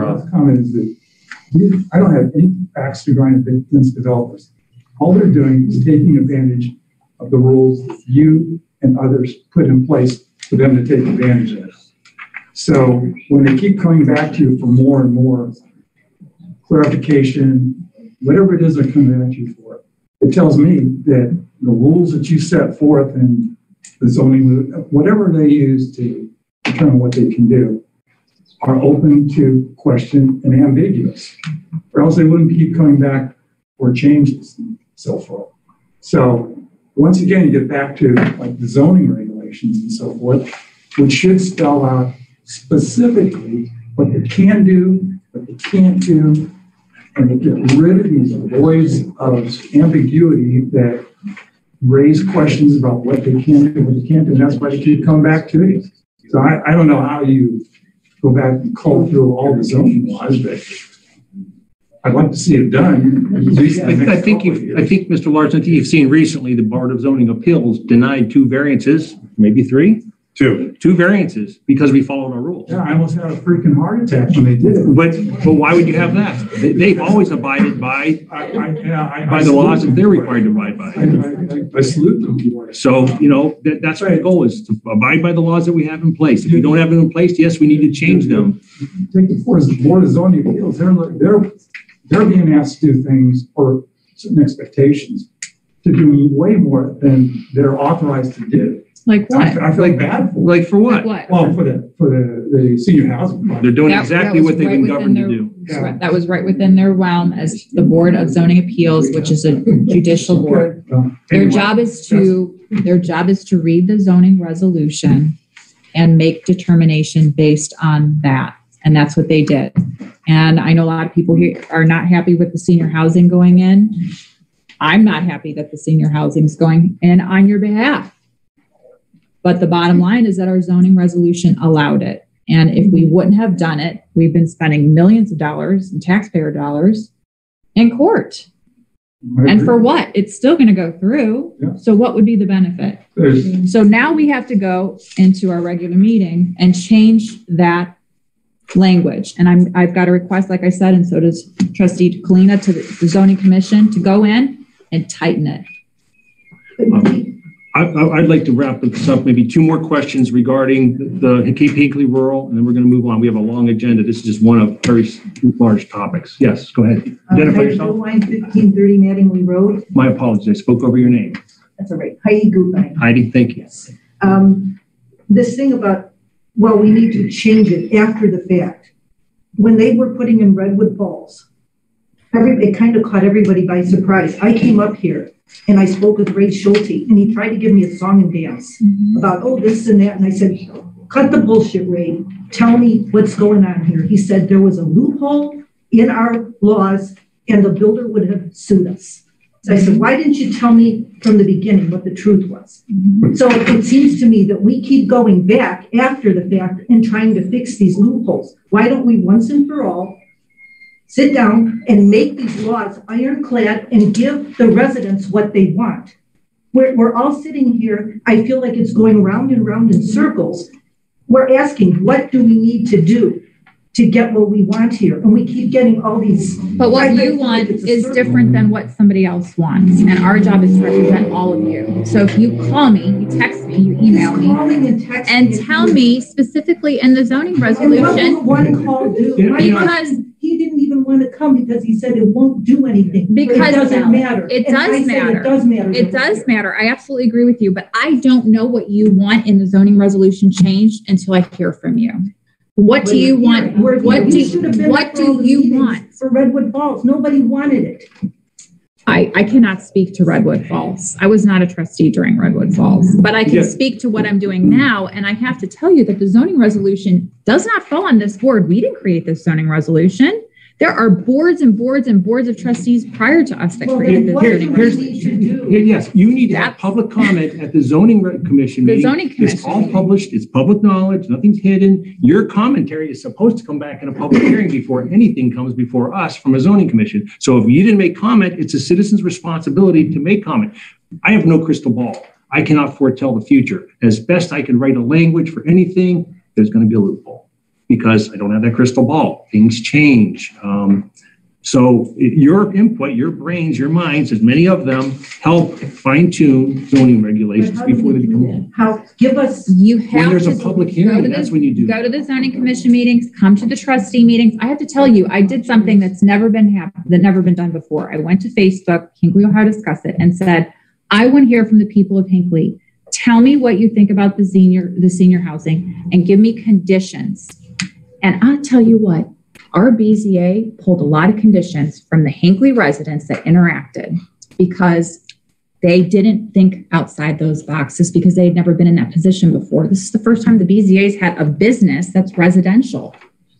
We all worked diligently to make sure that your voices were heard. So if you email me, and you can laugh at it all you want, I'm going to make sure your voice is heard because that's my job. And I take that very seriously. Sir, last question on this topic of what we're on, and we're going to move on. Alex Georgievich, 655 Stony Hill. Thank you. Like to start with, want to commend Matt on your presentation. It was well put, well received. Trustee Kalina on not letting a cut through go to Manningly, because that would have been devastating over there. Yep.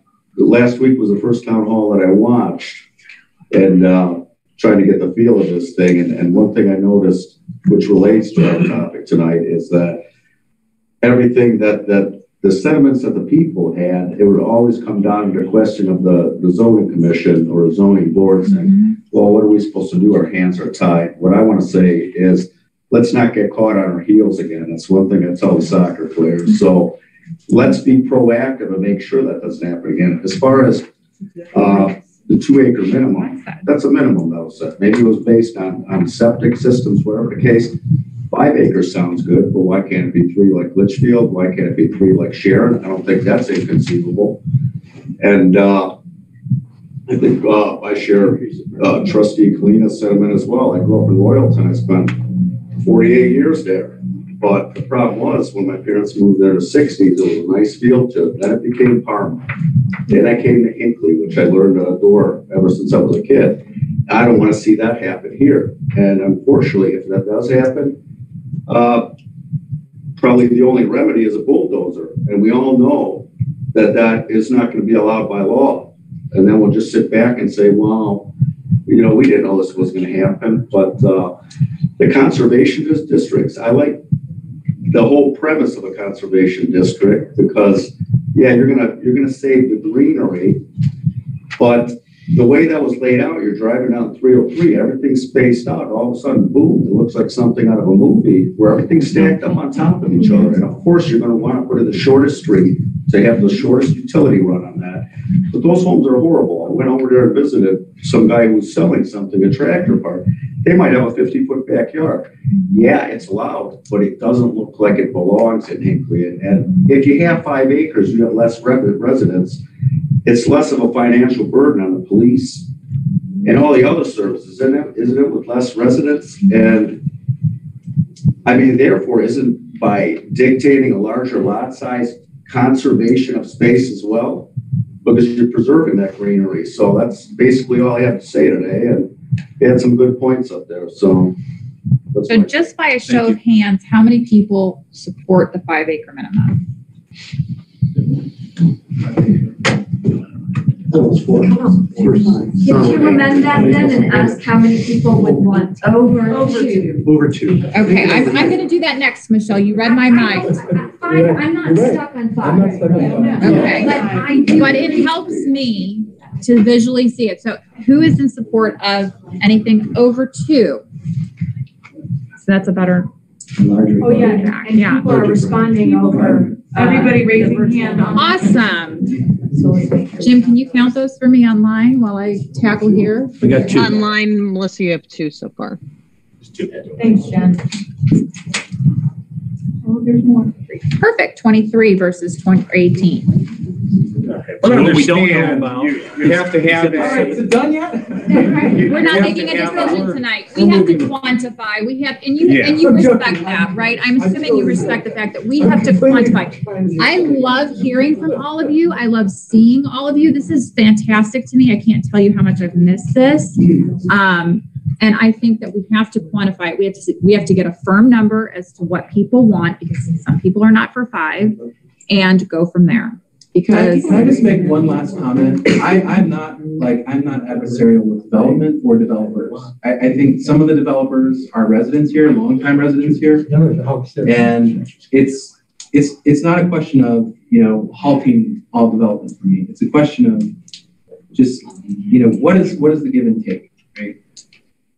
That's all I guess That's where I'm coming from. We're on the same team. Yeah, it doesn't start with the developers, it starts with the landowners. So that's the individual that needs to decide whether they're going to sell 2 acre, they're going to mandate higher acreage. That's their decision. With that, I'm going to move on. We have a long, detailed, ma'am, Please, no, please. ma'am, we have a No, long no, agenda Mr. ahead of Burns, us. I No, ma'am, appreciate that. everybody's been heard from.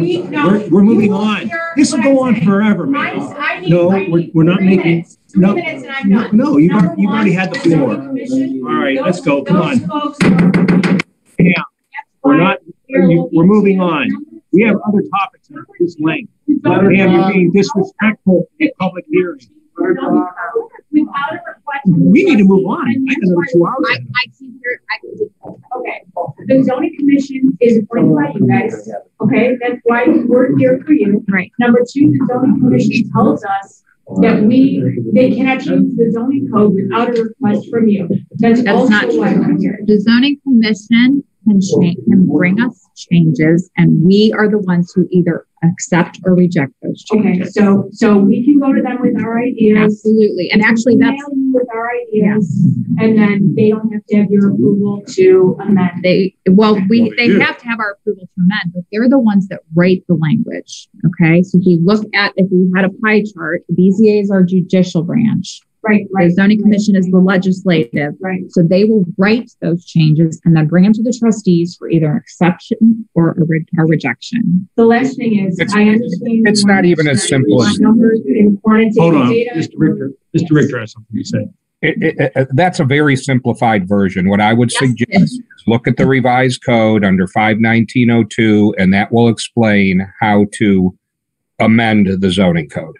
Sir, I'm not an attorney, and so I'm coming here. I work full time. I'm taking care of a house and kids. Mm-hmm. I'm coming here for answers, and I do not want to look at the Ohio Revised Code section 5.19.02 and interpret it without a legal degree, interpret it on how I, as a citizen, can ask for the zoning code to be changed. So that's why I'm here at the public meeting when we're discussing increasing acreage to ask you guys to tell me. That's why I just told you. That's why I gave you the slim version.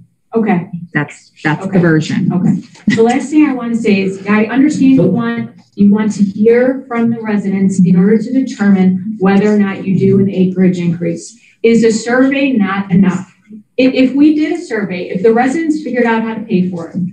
Honestly, I think that you already would be paying for it with your taxpayer dollars. So what would be the point of you coming up with funds another way? Well, because it takes away your argument that, not yours specifically, but it takes away the township's argument that it's a waste of taxpayer dollars. I would never say that. If the people want change, I would never say it's a waste of money. That's the first thing. The second thing is we are not making any decisions tonight about surveys or anything else just because it's already such a long way. It's 8:13. I'm asking, is the survey enough? Or, if we go through the effort to get the survey, are you going to then come back and say, oh, well, we need this too, and we need that. The change happens at the zoning commission first. I would recommend going to the zoning commission and talking to them about what you want to see. They are the ones who do all the research.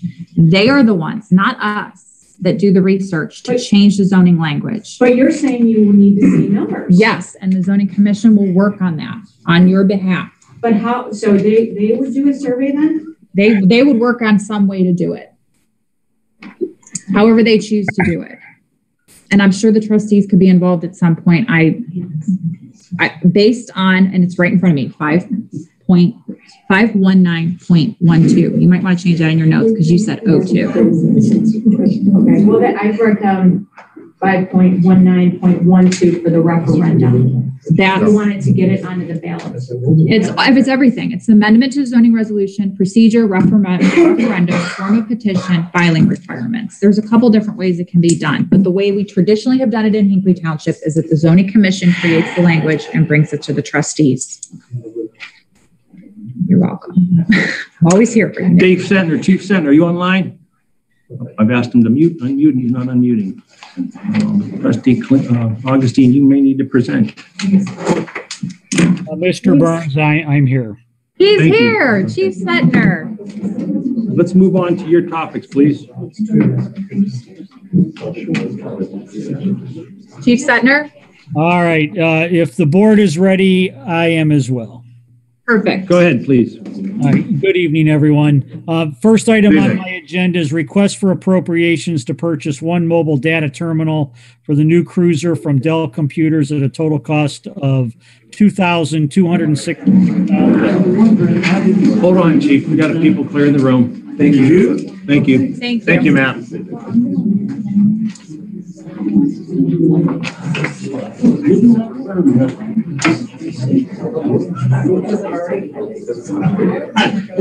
Thank you for including me. You jumped ready. I said that. You say this right. Together over 20 years. Like church. You guys can move up now. All right, Chief. Hang in there. 30 more seconds.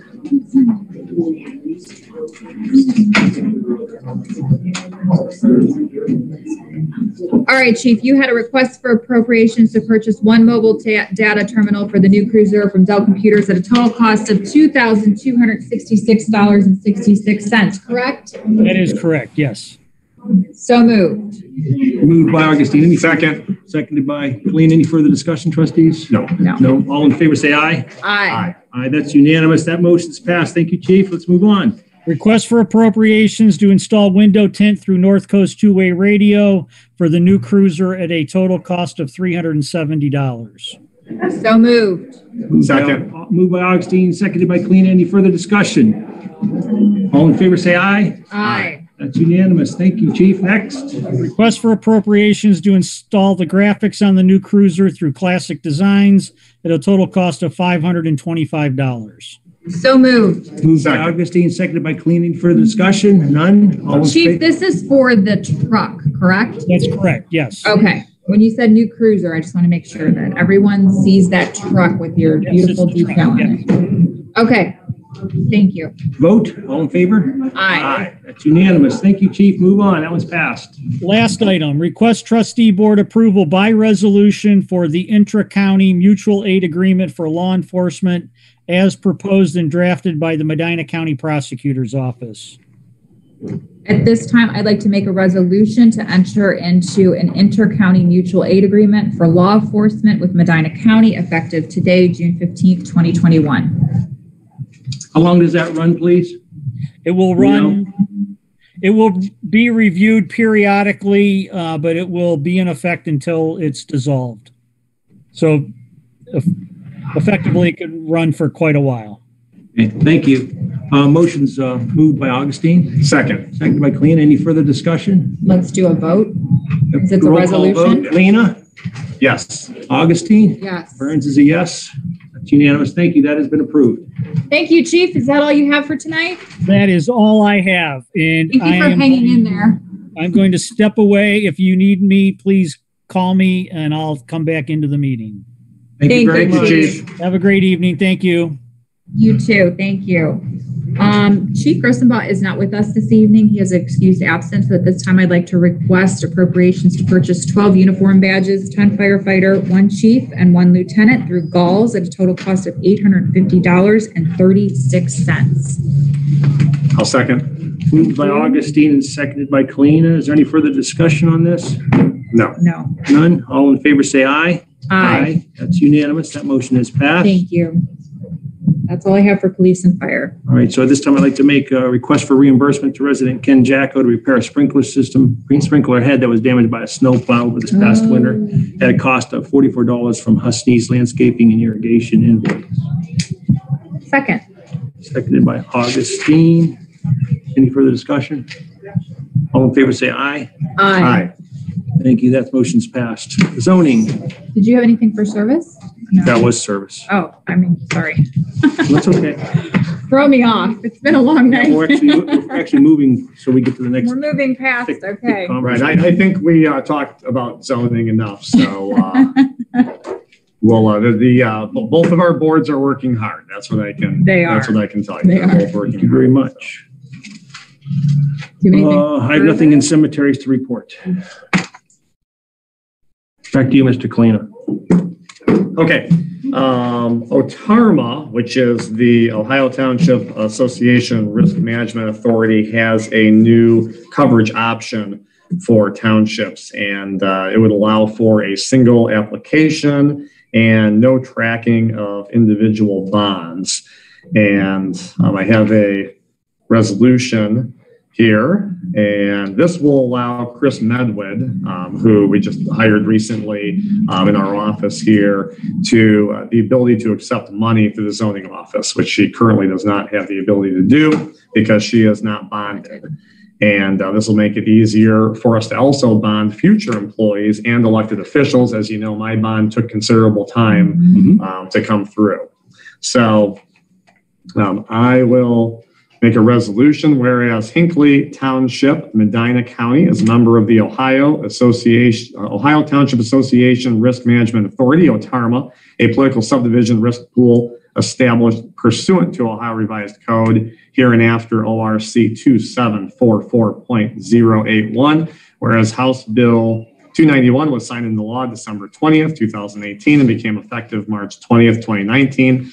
Authorizes use of an employee dishonesty and faithful performance of duty policy instead of individual surety bonds for trustees, employees, and appointees who are otherwise required by law to acquire a bond before entering upon the discharge of duties. And whereas in accordance with ORC 3.016, the township must adopt a policy by resolution to allow the use of an employee dishonesty and faithful performance of duty coverage document rather than a surety bond to cover loss by fraudulent or dishonest actions of employees and failure of employees to faithfully perform duties. The following shall apply to the policy. An officer, employee, or appointee shall be considered qualified to hold office or employment without acquiring a bond on the date of oath. Office is taken, certified, and filed as required by law. An officer, employee, or appointee shall have the employee dishonesty and faithful performance of duty policy in effect before the individual's term of office or employment, and the officer, employee, or appointee shall not commence the discharge of duties until coverage is documented. All officers, employees, or appointees who would otherwise be required to file a bond before commencing the discharge of duties shall be covered by and are subject to the employee dishonesty and faithful performance of duty policy instead of a surety bond requirement. The coverage amount for an officer, employee, or appointee under the employee dishonesty and faithful performance of duty policy shall be equal to or greater than the maximum amount of the bond otherwise required by law. Elected officials, prior to taking oath of office and holding office, shall obtain approval of the intent to use the township's OTARMA coverage agreement and affirm that the township's coverage complies with ORC 3.061. Said approval shall be obtained by the Board of Trustees, Hinckley Township, Medina County. Whereas Hinckley Township, Medina County's employee dishonesty and faithful performance of duty policy through the OTARMA coverage document complies with ORC 3.016, and now therefore be it resolved that on this date, June 15th, 2021, the Board of Trustees, Hinckley Township, Medina County hereby authorizes the township to purchase and use employee dishonesty and faithful performance of duty policy through OTARMA instead of individual surety bonds for officers, employees, and appointees who are otherwise required by law to acquire a bond before entering upon the discharge of duties. Second. Thank you. Resolution moved by Kalina, seconded by Augustine. I hope there's no further discussion. My further discussion would be, can you please fill that out and send it to Jen so she can document it into the minutes verbatim? So yes, actually, this was a recommendation from the fiscal officer, Catherwood. It was a great find that she has here that'll help us be more efficient in the future and also help our current new employees. This is big. This is a big deal. This really is. You waited over a week for yours. Oh, I waited more than that. Yeah. So this is crunch. right. This is very big to have this, and I was very excited that Martha had forwarded this. Martha Catherwood, our fiscal officer, had forwarded this to me, and so I have this in the email, and I can just forward the email to Jen so that she has that, and that way it's digital. So, all right, we're going to take a roll call vote. Roll call yes, vote. Mr. Kalina. Aye. Augustine. Yes. Burns is an aye as well. That motion is passed. Thank you. Okay, and we do need to sign this, even though there's not a spot. Martha put it in the Just put it on the signatures bottom. required, so. Put it at the bottom. Yeah, I've got this. We'll in there. You We've got the minutes there. Okay. We'll deal with that after the meeting. I'm just going to stick it here. There we go. Yeah. Okay, thank you. And thank you, Fiscal Officer Catherwood. Yes. Okay. We've had a lot of discussion just about zoning in the township, and I did speak with Rob Henwood and Denise Testa from the Department of Planning Services, and they offered to provide some zoning training to both of our boards. Just, I think, kind of a refresher and overview, zoning 101. I think there might be some residents that are also intrigued by that.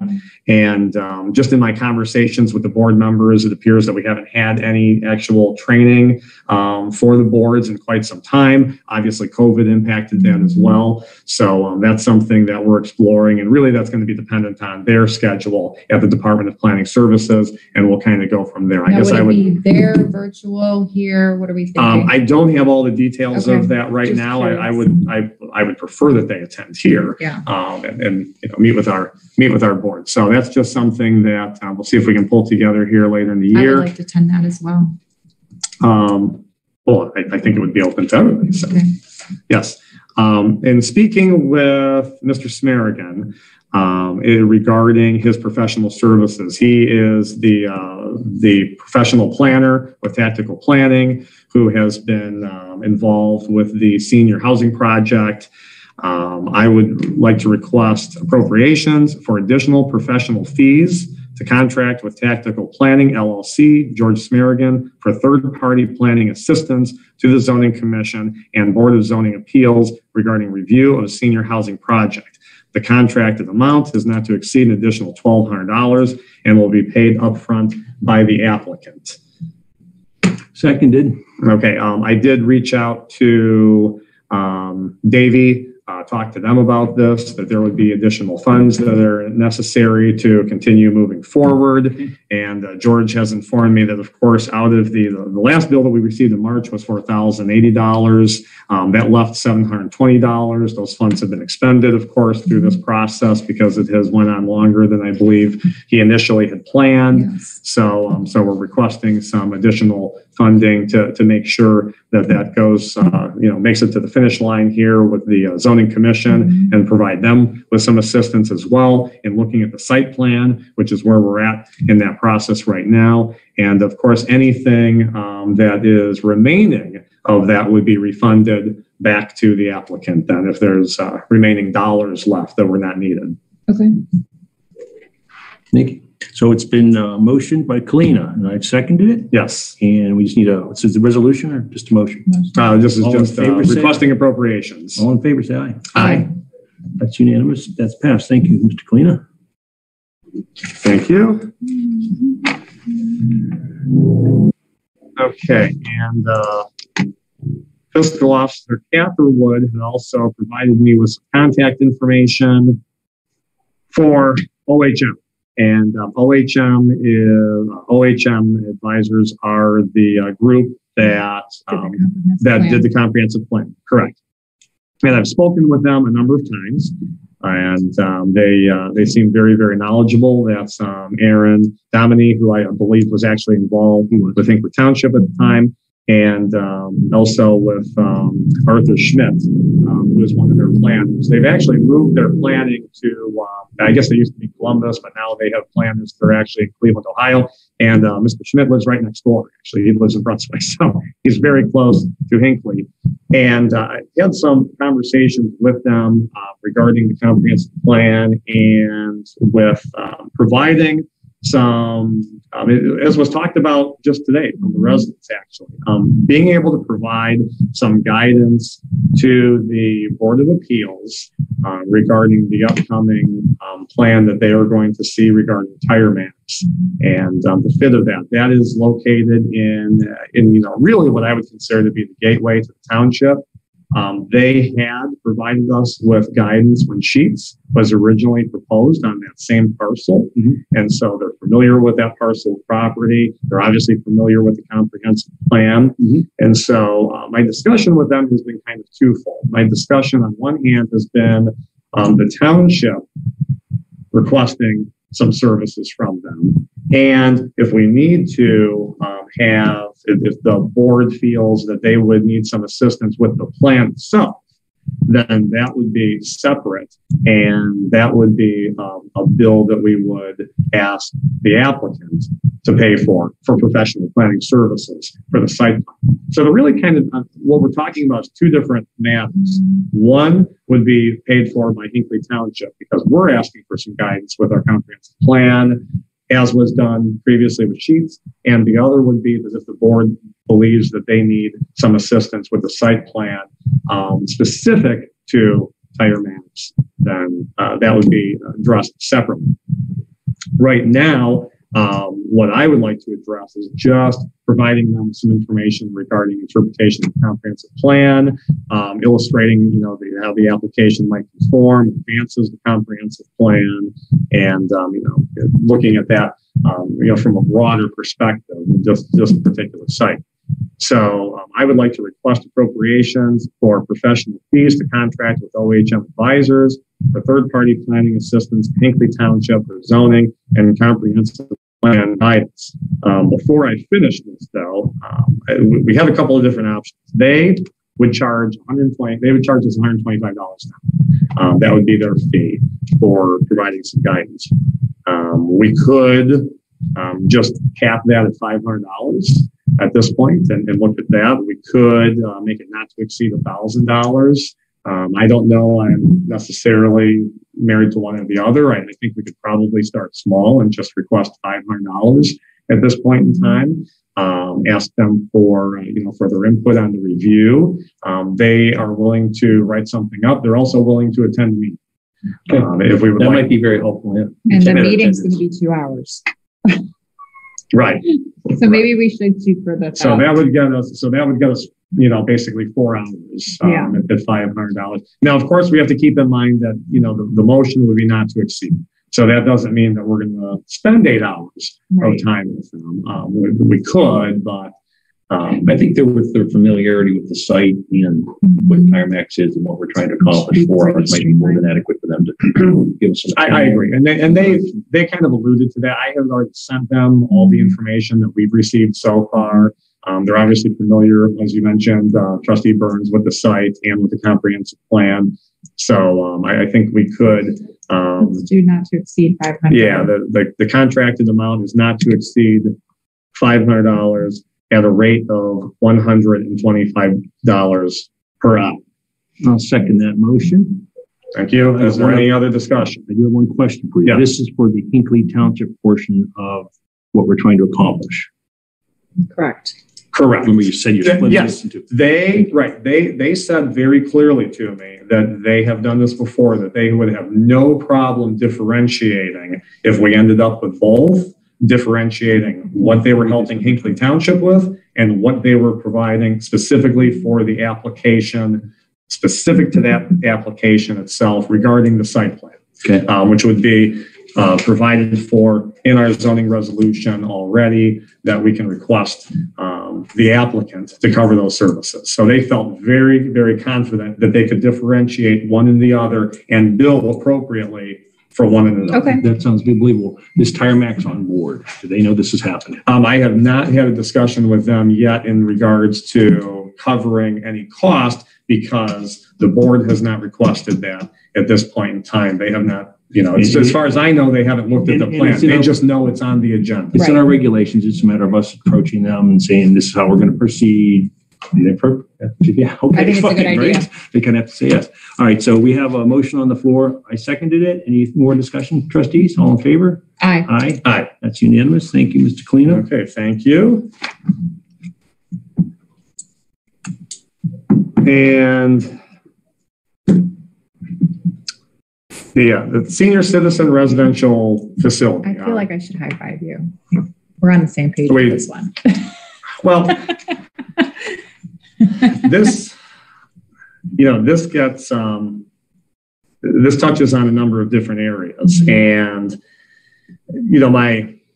my initial, just to speak kind of what my initial thoughts were with this, my initial thoughts were perhaps that if everybody was on the same page and the zoning commission was reviewing this, we could potentially remove senior housing altogether from the zoning resolution. Now, that in itself would make this our one and only senior housing that we have. I believe that, based on the comprehensive plan, we've kind of met a requirement for that. We followed that. And that's, these are policy decisions to discuss. And obviously one that we're not going to decide this evening. I'm not making any suggestion of that. This is just conversation. I think that's one direction that we could go. Now that would make the current site non-conforming, which would limit its ability to expand, obviously, because it becomes a non-conforming use. I think a discussion with that, though, is could the township be potentially in jeopardy of discrimination at some point in the future because we don't allow it anymore? That would be my concern. Right. And so I think that's a point. And I think from looking at this from a different avenue, why does the township have senior housing and why did the zoning commission? There was a lot of talk, of course, about this being in zoning and being allowed in the zoning resolution. And I guess I would compare this to sexually oriented businesses from a zoning standpoint only. Please understand, from a zoning standpoint only. Why does Hinckley Township have sexually oriented zoning spelled out in our industrial districts? Why did the township do that? Because the township was taking a proactive approach on where, if we were going to receive one of those businesses, where the township wanted it located. And they selected one area that they felt that would be appropriate. And I would look at this as the same way. If we didn't have it anywhere in the zoning resolution, based on some of the recommendations in the comprehensive plan, perhaps it could have went anywhere. And Mr. Terry's original proposal to put a senior facility at a much higher density than 2 acres, maybe that would have stood ground if there was no senior at all listed. But I believe that, in my research of this, going well back to 2001, when this originally went in, and some of the subsequent amendments to the language, which did update it to the 55, I believe that the township was being proactive in nature with allowing for senior housing and where they wanted to go. My concern with having it into B1 is that there's more B1 than just where the current proposal's at. And there's B1 that's located in the center of the township. And, of course, it becomes very hard and challenging to do anything without water and sewer. But, maybe not impossible. I don't know. I'm not going to speculate on that. So, so these are some discussions I've been having kind of in my head about the best way to address this. And I think these are some discussions that we'll need to have with our zoning commission as well, and kind of take this one step at a time. But I do think it's something that, we should look at. I completely agree. And that's why I have as an agenda item as well. The people of Hinckley are yelling and screaming, and we have to listen. We have to listen. And I think it's really important that we look at all different avenues. To your point, I did speak with George briefly about removing it altogether, and he advised against it. So, I would support definitely an amendment. I would like the zoning commission to look at it, maybe tighten it. Just because, like you said, we've met our requirement now. It's in the comprehensive plan that we wanted senior housing. It wasn't in 2015 that the people of Hinckley wanted senior housing. It was 2005. And now it's here. I suggest we get a legal opinion from our prosecutor or another attorney. If the prosecutor is not in a position to give us a legal opinion on whether we should remove it or amend it. we should focus on in my opinion, we should focus on the zoning regulations and not the comprehensive plan, because again, it's just a guide. It's the regulations that dictate, these are not to be rentals or whatever those regulations are that we can legally put in there. It should be put in the zoning regulations and just leave the comprehensive plan alone. It cost us $15,000 in 2015 to do that plan. It was an expensive adventure. I think it goes together. And that's the thing I keep saying over and over and over again, is that this comprehensive plan states that we have to have senior housing. And if he was to come back and use it against us again. That's fine. That's what we're talking about right now. We're going to have senior housing. Zoning regulations dictate where you can put it, what district, how it can be built, any other things that would be allowable. Let me finish this discussion, please. So that's my opinion. I agree. Can we get a legal opinion? I know Mr. Smergen has education. He's got lots of experience, but should we not get a legal opinion whether or not we should pull? I think we should. So it's a matter of really drafting a letter to the prosecutor's office and do it in written form. We wish to have a legal opinion on removal of senior housing. Well, again, this, part of this becomes a policy decision of the township, right. In consultation with our legal counsel and any planner that we may decide we want to retain, of course, because we could certainly do that as well. So I just think there's a number of things to look at with this. And you're in the early stages of this. Matter of fact, you probably just started this probably in the last 2 weeks. I've also spoken with Mr. Smerigan about it. I've spoken with Mr. Richter about it. Okay. If we amend the resolution, can we amend the comprehensive plan? I don't know. I don't know that would be necessary. Okay. With that, but the comprehensive plan will obviously be updated at some point, and I think that will be some of the language that's looked at. Sure. Right now, the comprehensive plan is not causing the development to go in the way it's going in. It's the zoning regulations are causing. No, and the comprehensive plan, the comprehensive plan does encourage to state it, support senior housing and skilled care in a township. The comprehensive plan states continue to support the rezoning of properties currently served by infrastructure to allow the development of senior housing. That didn't happen last time it was requested in the township. The zoning commission did not move forward with that. And it also says amend the zoning code to allow detached independent living senior housing on small lots or cluster developments that will not exceed the maximum gross density of the zoning district. That's obviously not talking about the B1 because the B1 doesn't dictate density. Right. That's talking about the R districts of the township. And obviously just because that was in there, it still didn't impact the last time that this was right. And that wasn't the first time this was brought up. It was brought up prior to this as well. Yeah. So there were two senior housing proposals before this senior housing proposal came before us. So your feeling is to leave the comprehensive plan alone till 2025? That's my feeling. This is not ruling us. I don't know that we would have to necessarily update the entire comprehensive plan. I think we could do it targeted. I would like to see some language. Section. I would like to see some language, even in a rough draft format of what are we talking about? If you're going to work on the comprehensive plan, because it could be money that's not well spent, because it's not going to change the zoning regulations. Zoning regulations will change zoning regulations. So that's my point. Sure, you go ahead and draft and find out whatever legal opinions you need to get, and let's talk about this at the next meeting if you're able to get that information back. And determine what we want to do, if we want to just eliminate it altogether or just amend it. That opinion has come from a legal person. Right, but that's what we'll determine at the next meeting. Or are we putting it in the lap of the zoning commission? If we get an opinion by then. No, I think we should get the opinion. Well, the zoning commission is getting a lot dumped on them, and I think we can take the lead on this. Mr. Queen knows. That's what I agree. I had initially thought that, but then I had some conversations with some others, and we talked about things such as why do we have the sexually oriented business language? We have it because we want to determine where that's at. Right. We don't want someone else to determine for us where that goes. And when you end up in court, that's exactly what happens. Somebody else makes those decisions. Right.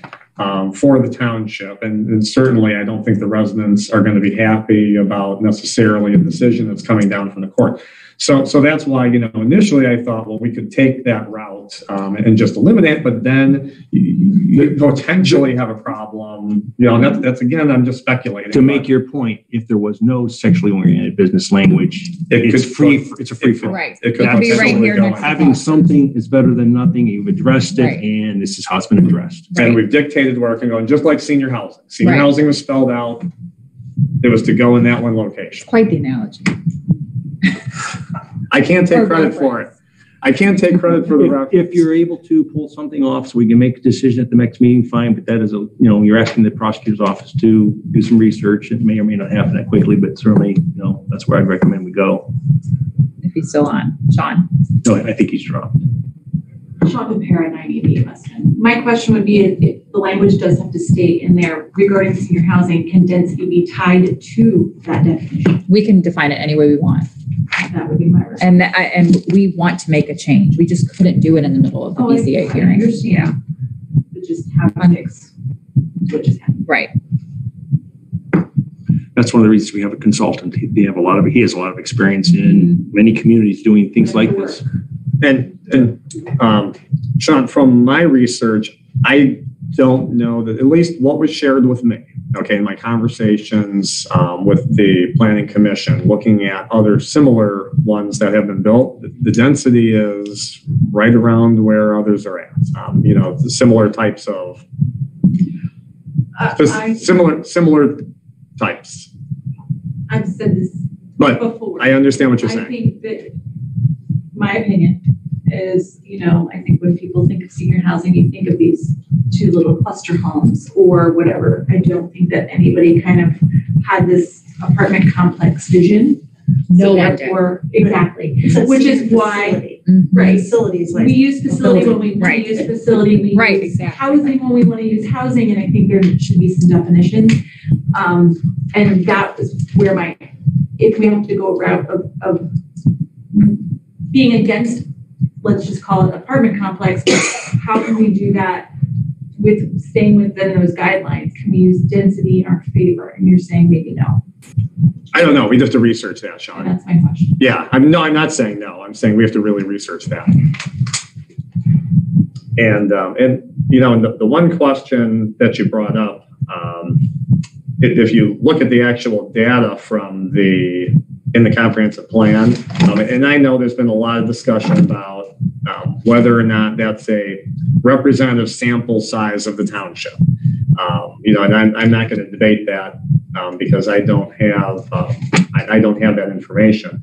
But the majority of the people that were in that room at that moment in time, they did talk about housing for seniors who are independent with few medical needs. Residents live in fully equipped private apartments, ranging from studio apartments to 2-bedroom units. I mean, that was the question that was asked of the senior, about seniors. That's in the appendix. It's page 81. So it's just, it's just interesting, when you read this. And I'm not in any way.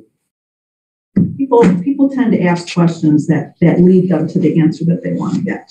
That's my point on any of these things. It's true. Somebody has an agenda. But senior housing was in the 2005 comprehensive plan, wasn't it? Well, senior housing showed up in the zoning resolution in 2001 from what we've been able to determine. So, it's been talked about, right? It's been talked about for quite some time.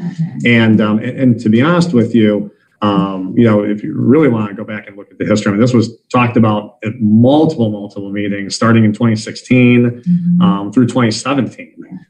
Specifically talking about the different types in that very same location.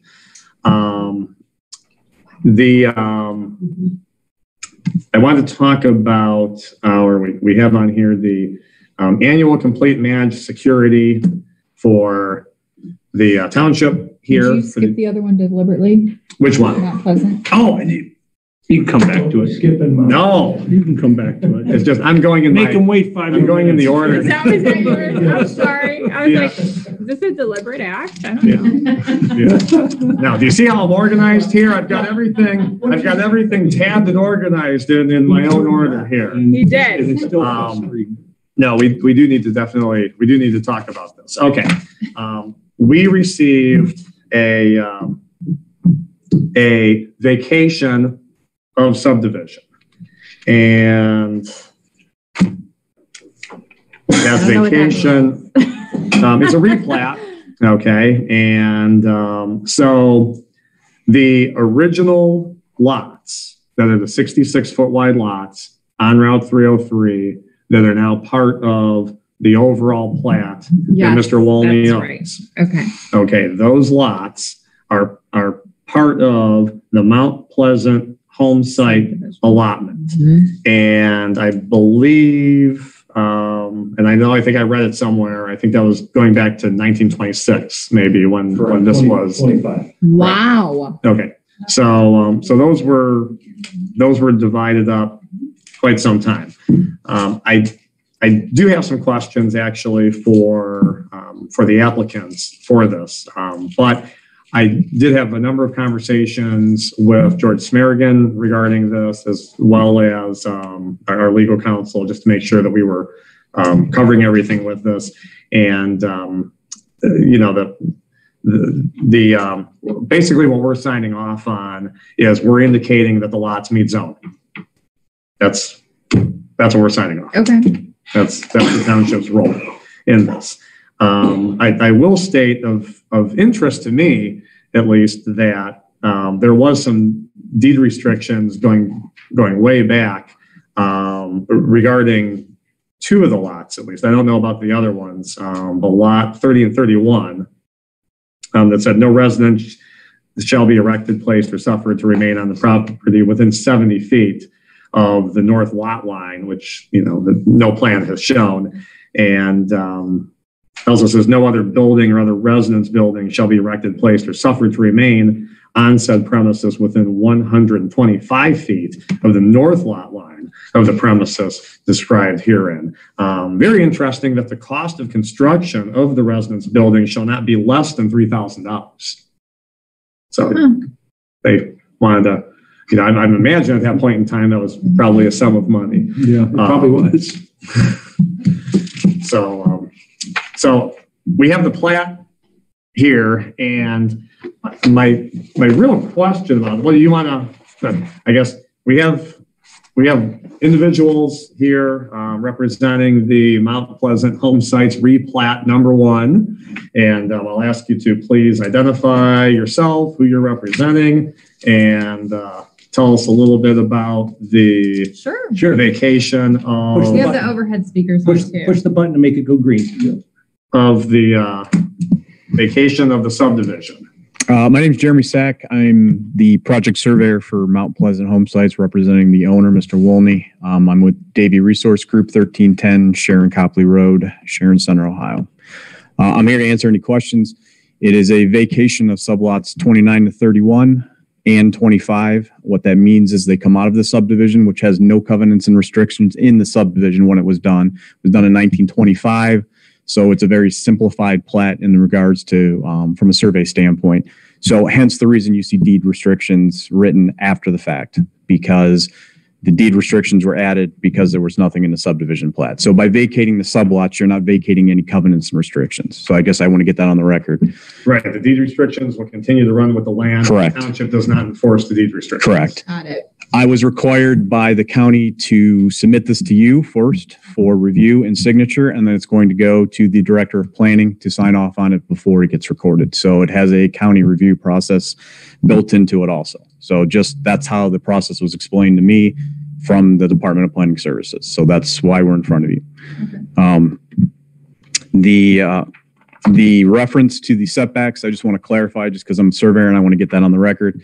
The lot line is the center line of 303, and that is actually the north title line of the subdivision. So the setback is you said 70-foot setback. So if you take the difference of the road right away, it was probably intended to be a 50-foot setback back when it was written. So that's what those are, and they run with the land. I'm here to answer any questions going forward, I guess, with the plat. Well, thank you, Jeremy.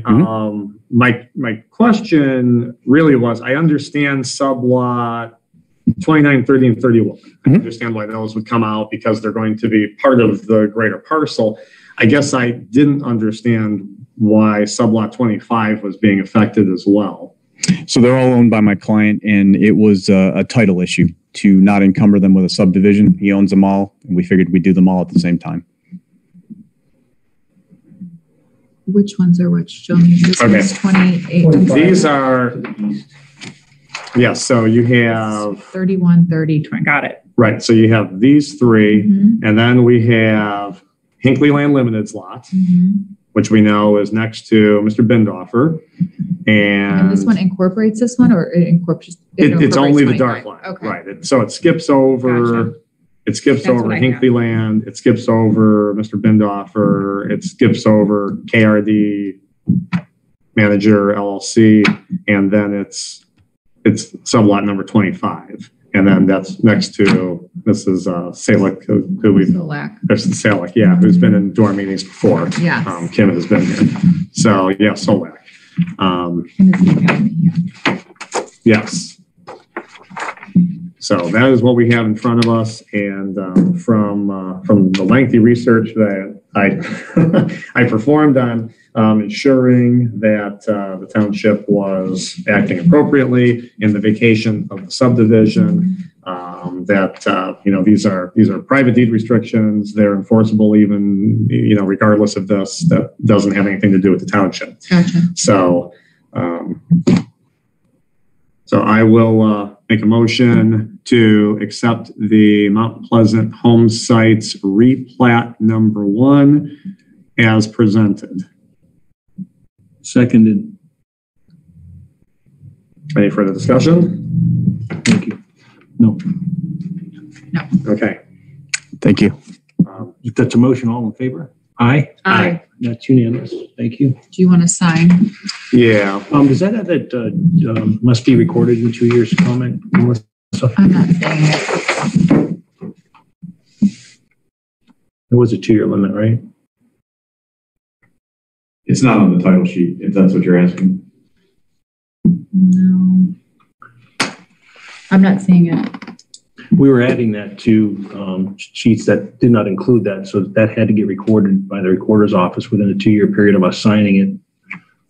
I don't think that's going to be a problem for you. Not at all. Sometimes things don't happen and it just gets lost. No, that's fine. It's not on there. I mean, you guys, I know I prepared it, so it's not on there. We can add it if you'd like that. Okay, why don't we do that? Now, you already had, you had this notarized, so why don't we do that? And then this has already obviously been approved.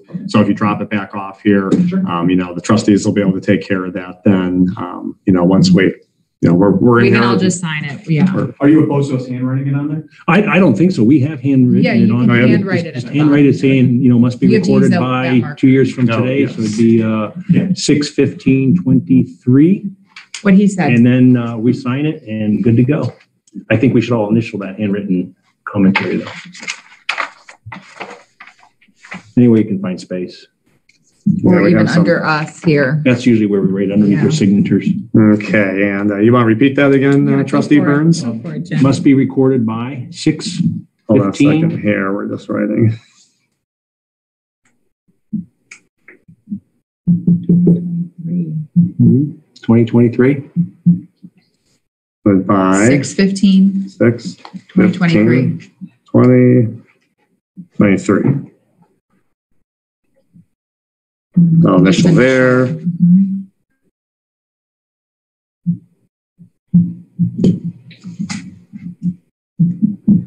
I have to triple check where I'm signing now. I accidentally signed where Trustee Catherwood signs. I'll steal that pen. Aspirations. No, me neither. No, No one no wants that job. aspirations. Good Lord.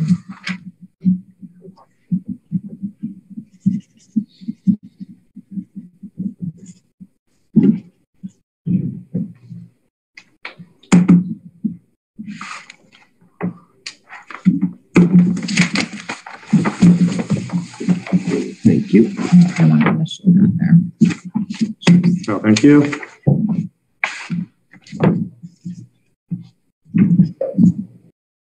Okay, and thank you for coming in to answer our questions.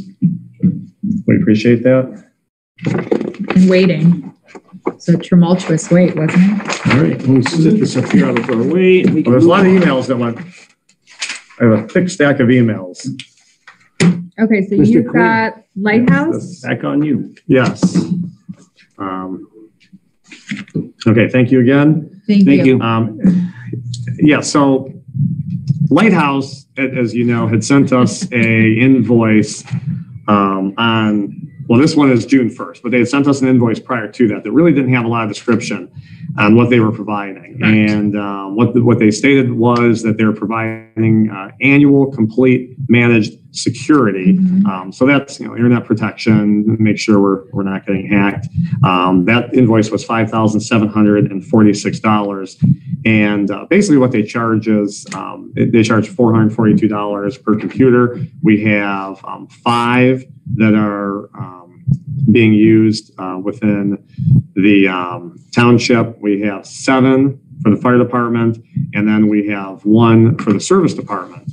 And I've had a couple of conversations with Mr. Bart with Lighthouse, and he did send us, I guess I wanted to find out what we were paying for. So Absolutely, that's why we tabled it last time. Right, so he sent us a list of all the monitors and their serial numbers. And then based on some of the emails that came from the fire department, I guess I still have some questions about this. I have a lot of questions. And Jen, are you on there? Jen? Maybe she's not on. Okay, the fire department. No, I'm on. I'm sorry. I'm sorry. Okay. I couldn't hit my mute fast enough. There are 2 computers on this that we know are covered in a different capacity, correct? Correct. For the fire department? Yeah, the additional ones that I emailed today, the chiefs and the community room, I believe that we know for a fact chiefs is covered under a different protection plan. And I'm guessing that the ThinkPad for the community room is also under a different plan because it is such an old computer. We only have 5 for fire, not 7. We have no, I think it's 7 because we have 4 tough books. The tough books. Yeah, and the 2 workstations for me and the watch office, and then the desktop computer for the watch office. Okay. Right. Now, Mr. Bart had also mentioned that they recommend upgrading our firewall. And I guess this was a quote that was sent over earlier this year. And then this was during the time. He said the firewall's obsolete. Right. Yeah. And this was during the time just after Trustee Schulte's passing. So I'm sure that everyone was dealing with more pressing matters. Correct. And we were using the CARES Act funds to get new computers and new technology. So we didn't know what was covered by what. Right. So this was their quote was an additional $2,500 to upgrade that. So I have reached out to Mr. Bart. I think it would be beneficial for us to have some communications with him and just talk a little bit more about this in detail. I hate to hold up their invoice, frankly. He has here, did you get this email? I think it could wait a couple more weeks. Okay. I'm going to have a conversation with you and he as well regarding TTX's firewall, because that's also a computer-driven software, and how are they interplaying, if at all? Because there's a firewall for our phones as well. There's some questions to be answered. Right. So I reached out. I reached out to him again after getting the emails from the fire department today, and just said we really just have some. We keep having more questions about. And Chief's not here, so let's wait till he's available. That sounds good. Okay, so we're going to table it for another meeting. I did have the pleasure of meeting Sarah Kitson from the Western Reserve Land Conservancy, and and Tom Zablotny, our assistant zoning inspector. Most people don't know Tom. He kind of works behind the scenes. But Tom and I joined her, and we did the annual stewardship visit for the River Woods Nature Preserve, and we walked the entire thing, and it's still there. And intact. And intact. Good. And preserved.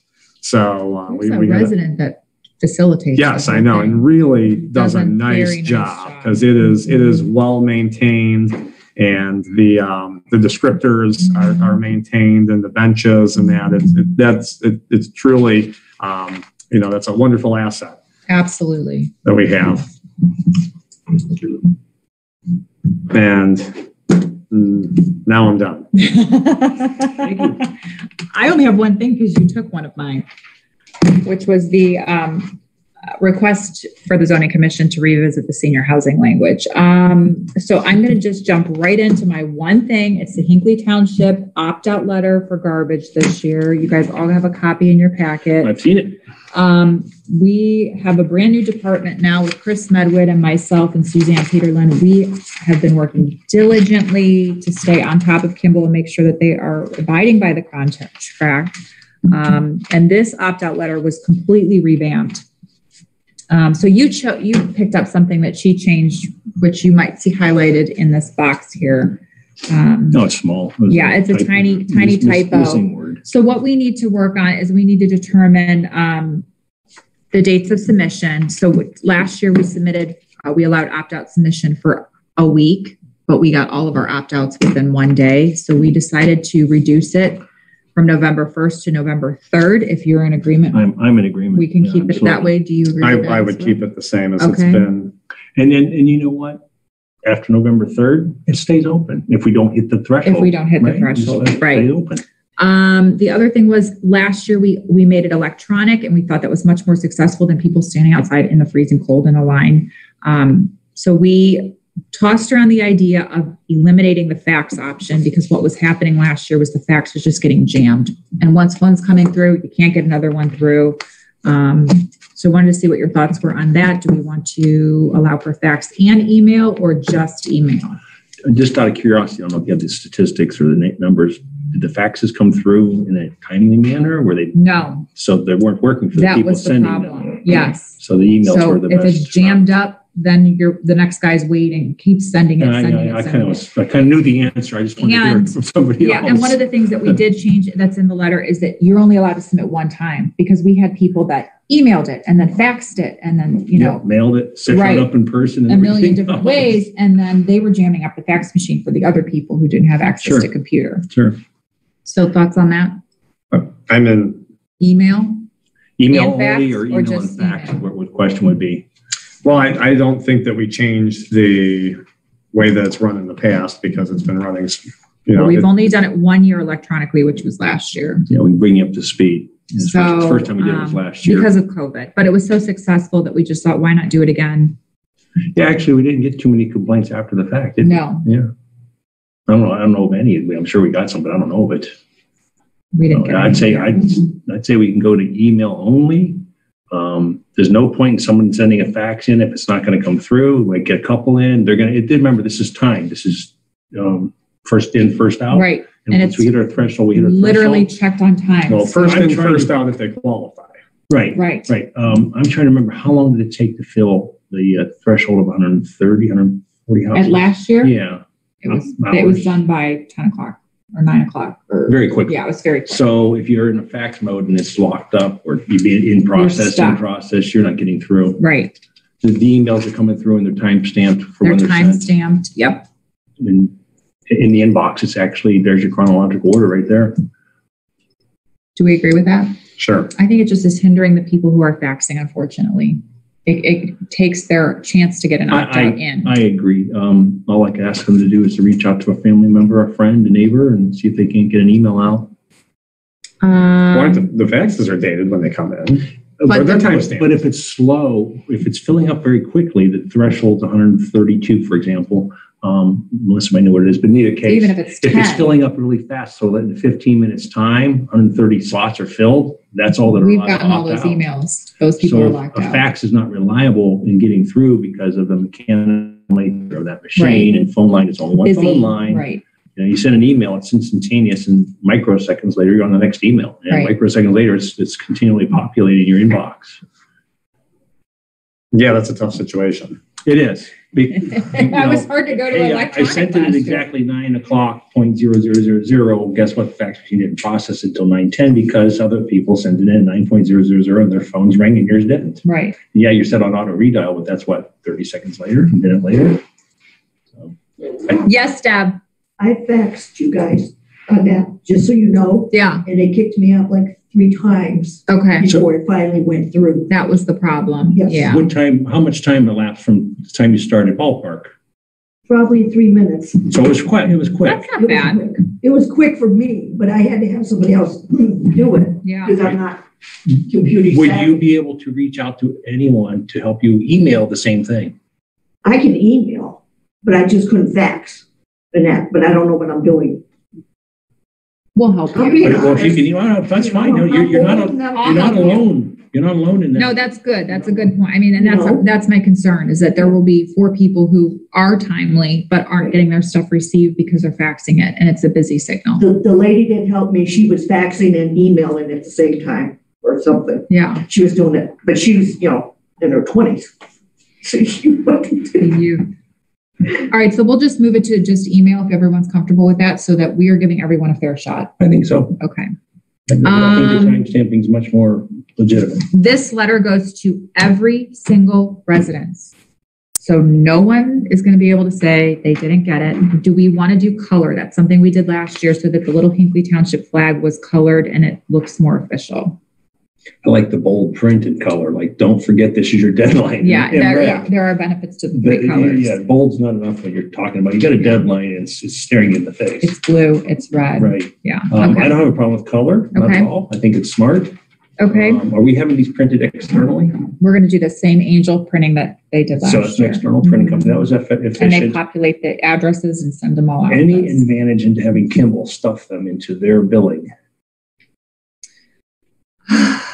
Honestly, this was talked about because we are the ones who are managing this district. Yep. It should come from us. Kimball's billing doesn't coincide with the letter. Okay. And a lot of people get their bills electronically. All good points. I was just trying to save $1,000. No, we talked at length. No, these are all good points. These are all good points. If you're an opt-out, you wouldn't get a bill, so you wouldn't get. You wouldn't get an opportunity, and that's a good point. It's an annual renewal, so you have, in order to opt out, you have to come back every year. And do it. If you're opting out, you don't get a bill. These are all valid points. So yeah, we talked at length. We would want to move forward with taking care of the mailing, printing, and distribution. Okay, so if everyone's in agreement with the letter, it's in the prosecutor's hands for approval. I read the letter. And once it comes back, we'll just go. I agree. Perfect. That's all I have for tonight. It was a pleasure doing business. With the printing company for some amount of money. When we get those numbers, we will do that. We just need to get this first. Thank you. Thank you. All right. Are you done? Anyone want to add anything? Oh, I did have something to add. Thanks for asking me. Okay, you're not allowed to add anything. Architect selection for the police station addition happened on Thursday. We had a special meeting. We met with 4 architects. All were fantastic, but we chose Damaker Architects. And one of the things that was brought up during that meeting, which was quite interesting, which Martha and I had talked about last year, was potentially moving the police station to this building and moving the administration offices in the meeting room over to the police station. So the architects are actually coming out tomorrow morning at 8:00 to meet with me and walk this building and see if that's a feasible option. We want to make sure we do our due diligence and look at all options. So that's that. And last but not least, July 1st, we will still have a virtual option for everyone online, but it's for observation only. So if you want to have any type of conversation or be a part of the meeting, you have to be in person because House Bill 187, which was extended by a House Bill 404, will have expired. So no more virtual meetings. And that's all I have. But we will still be broadcasting these. Just for observation. Yeah, and because it's convenient and people have become accustomed to it. Trustees, what are you thinking about a resident that wants to propose a question prior to the meeting, mails it to us, emails it to us, and would like it to be brought to? Always. I think we could answer that. Absolutely. Email. So I said it. that, okay, we're all in favor of that one. Perfect. Anything else? What are we doing with the fire department portion? I did it because Chief Rosenbaum is not, he's got an excused absence. I mean, with that building, would that be? That would be utilized as part of the garage space and actually, potentially be a new lobby. We have to, in the front section where the front of the building is. There's a potential cost savings. It might be substantial. That's why we're looking at it. The cost to put an addition over there is really high, ignoring the cost of raw materials. And so let's look at our options before we make a financial commitment like that. That's what this was about. Yeah. That's all I have. Thank you. I'd like to conclude, but we have one more topic of discussion. I don't think it'll take too long. Have both of you had an Let's hit it opportunity because my daughter's waiting for me to go get pizza with her at Foster's. Here's something that's the topic of discussion. That headline, did you see it? Please read it. Yeah. This is impacting. It is. I was going to tell you that. Medina, everybody can read this headline if you're interested in the Medina County Fiber Network and its expansion into the residences instead of just the businesses, because that's saying that the state government is looking to stop that kind of motion. So we're looking at this contract to have a node put in at the police station, a fiber optic node, so that we can expand fiber optics into our community. We've been given a contract from the Medina County Port Authority, and also known as Medina County Fiber Network, I should say it's Medina County Fiber Network, and Hinckley Township. We were to review this contract, present it to the prosecutor, and then move forward with signing this. I only found a couple things that I would like to bring to your attention, and it's not on this copy because it's the one Suzanne gave me. One of them was, if you recall, when Mr. Corrado was in here, he had mentioned paying the township approximately $60 a month to offset electrical costs. Do you guys remember that? Here it is here. You do remember that? Briefly remember. So it was, I remember it vividly. What are we going to get out of this, right? So it was $60. Well, this contract doesn't talk to that. I'd like to add it. I think we have a problem here if the state is saying. Well, we're going to move forward. Let's let the state. What they're going to do is Sharon Township's already being installed, for example, in Seville, excuse me. So they're probably going to be grandfathered on being able to reverse this. Let's hope we can get this before. So you're saying move forward regardless of what the state is saying? They've not voted yet. It's just they're talking about it. And I would ask the residents to call your state representative saying, stop this nonsense, right?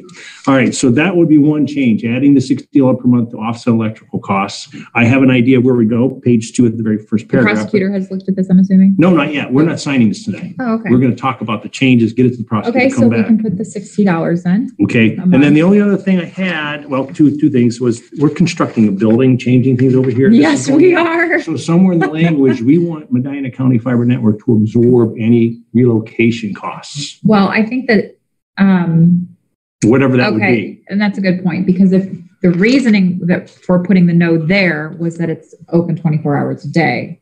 That's my third point. You're still this building would not be if we move the police station here. Right. I mean, I think we could give police officers who are here 24/7 access to that room should there be a major damage and they need to get in. So that was a concern of mine too, that it's 24 hours a day. But the moving of the nodes was even, hey, we got to change the cables because you guys put a wall in. Right. I don't want to absorb that. Let Medina County Fiber absorb that nominal fee. So we put that in there. Should we change the building structure? Medina County Fiber Network absorbs the cost of rerouting whatever cables they need to reroute.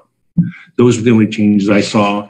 Shoot this to Mr. Richter or the prosecutor's office. Absolutely. Let's do I don't think they'll take too much time on this because this was boilerplate. Okay. And that was it. Wow. Thank you. I'll do that and we'll talk about it as soon as I hear back from the prosecutor's office. All right. Last things here, we have our fiscal officer had an excused absence today, so that's why you haven't heard from her today. And we do not have a fund status. Because the fiscal officer is not here. Martha, she said, we don't have a fund status. We will update the fund status when she returns at the next public meeting. So at this time, I'd like to know if there's any public questions or comments that would like to be made, preferably different from what we've already spoken of, but the floor is open. Jen, can you ask anybody who wants to speak? I'll say it. Raise your hand and our proctor, Jen Amburn, will let you in to have commentary. Does anyone here have anything that they'd like Mr. Pearl does have asked to be unmuted so he can make a comment. Go ahead. Ask him to unmute, please.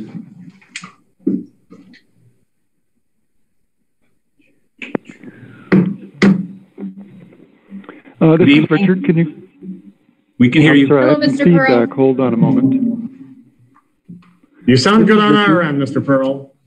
This is Richard Pearl, 1785 King Road. I have one short question and one short comment. The trash service opt-out numbers for 2020 and 2021, could someone go over those? They don't have to be perfect. I know I think we had 154 slots for 2020 and we had an 8%, but do you have the exact numbers?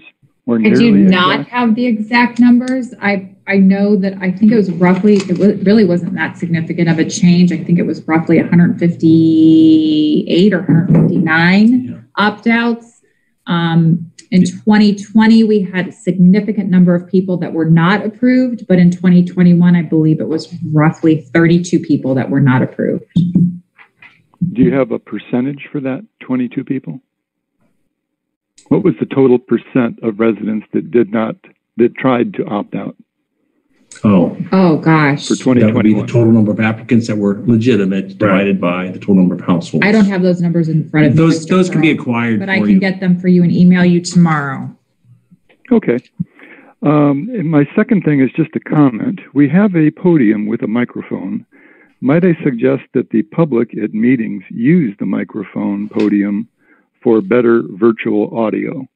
Did you have a bad audio? Hello? Did you have a bad experience with the audio with the people sitting in their seats? Yes. Okay. It was duly noted. Many were speaking at one time, and if people were forced or asked to use the podium, you would have one person allowed to speak at a time. Okay, thank you. Just a suggestion. That's a good suggestion. It is there. We did only have one person use it. So I do apologize. We will improve on that at the next meeting as needed. Thank you. That's it for me. Thank you. Thank you, Mr. Pearl. Thanks for joining us. Anybody in this audience, any questions? And I see no more raised questions. Go ahead. Yes. My name is Angela Chesnick, 2362 Country Brook Drive. I was wondering that new cell tower that went in. Yes, that's a county. What is that? That's a county tower that was put in for the radios in Hinckley so that we can connect to the sheriff's department. It was funded by the county. Oh. Yeah, that's not actually a cellular tower. No, that's a communications tower. Oh, I see. And the Cliff Notes version of that is, all of the radios around the county have switched from analog to digital radios. There were some poor coverage spots, township, so that's helping to correct that. Oh. Who owned that property though? That's owned by the county. Township. Oh, the county. Yeah, the county owns it. That's their water tower. That's where the water tower is. Our topography here knocks radio signals up going over hills. We just couldn't risk any issues with safety and I services. think the chiefs have said remarkably improved. Yes, remarkably improved, and actually just made sure that the radios are working in the new Hinckley Elementary build. Oh, okay. Yes. I want to thank everybody out in virtual land for joining us tonight. And this was one of the, I think this might qualify as the longest meeting we've ever had. Meeting ever. Do keep in mind the trustees I apologize are working, for that. No, it's not you. The trustees are working many, many more hours than you might ever imagine. And we're always trying to work in your best interest. Always. In one direction or another. Thank you very much. I'd like to make a motion. I'd like to make a motion to adjourn. Seconded. All in favor, say aye. Aye. Thank you. Meeting's adjourned at 9:23 p.m. Thank you, everyone. Thank you, guys.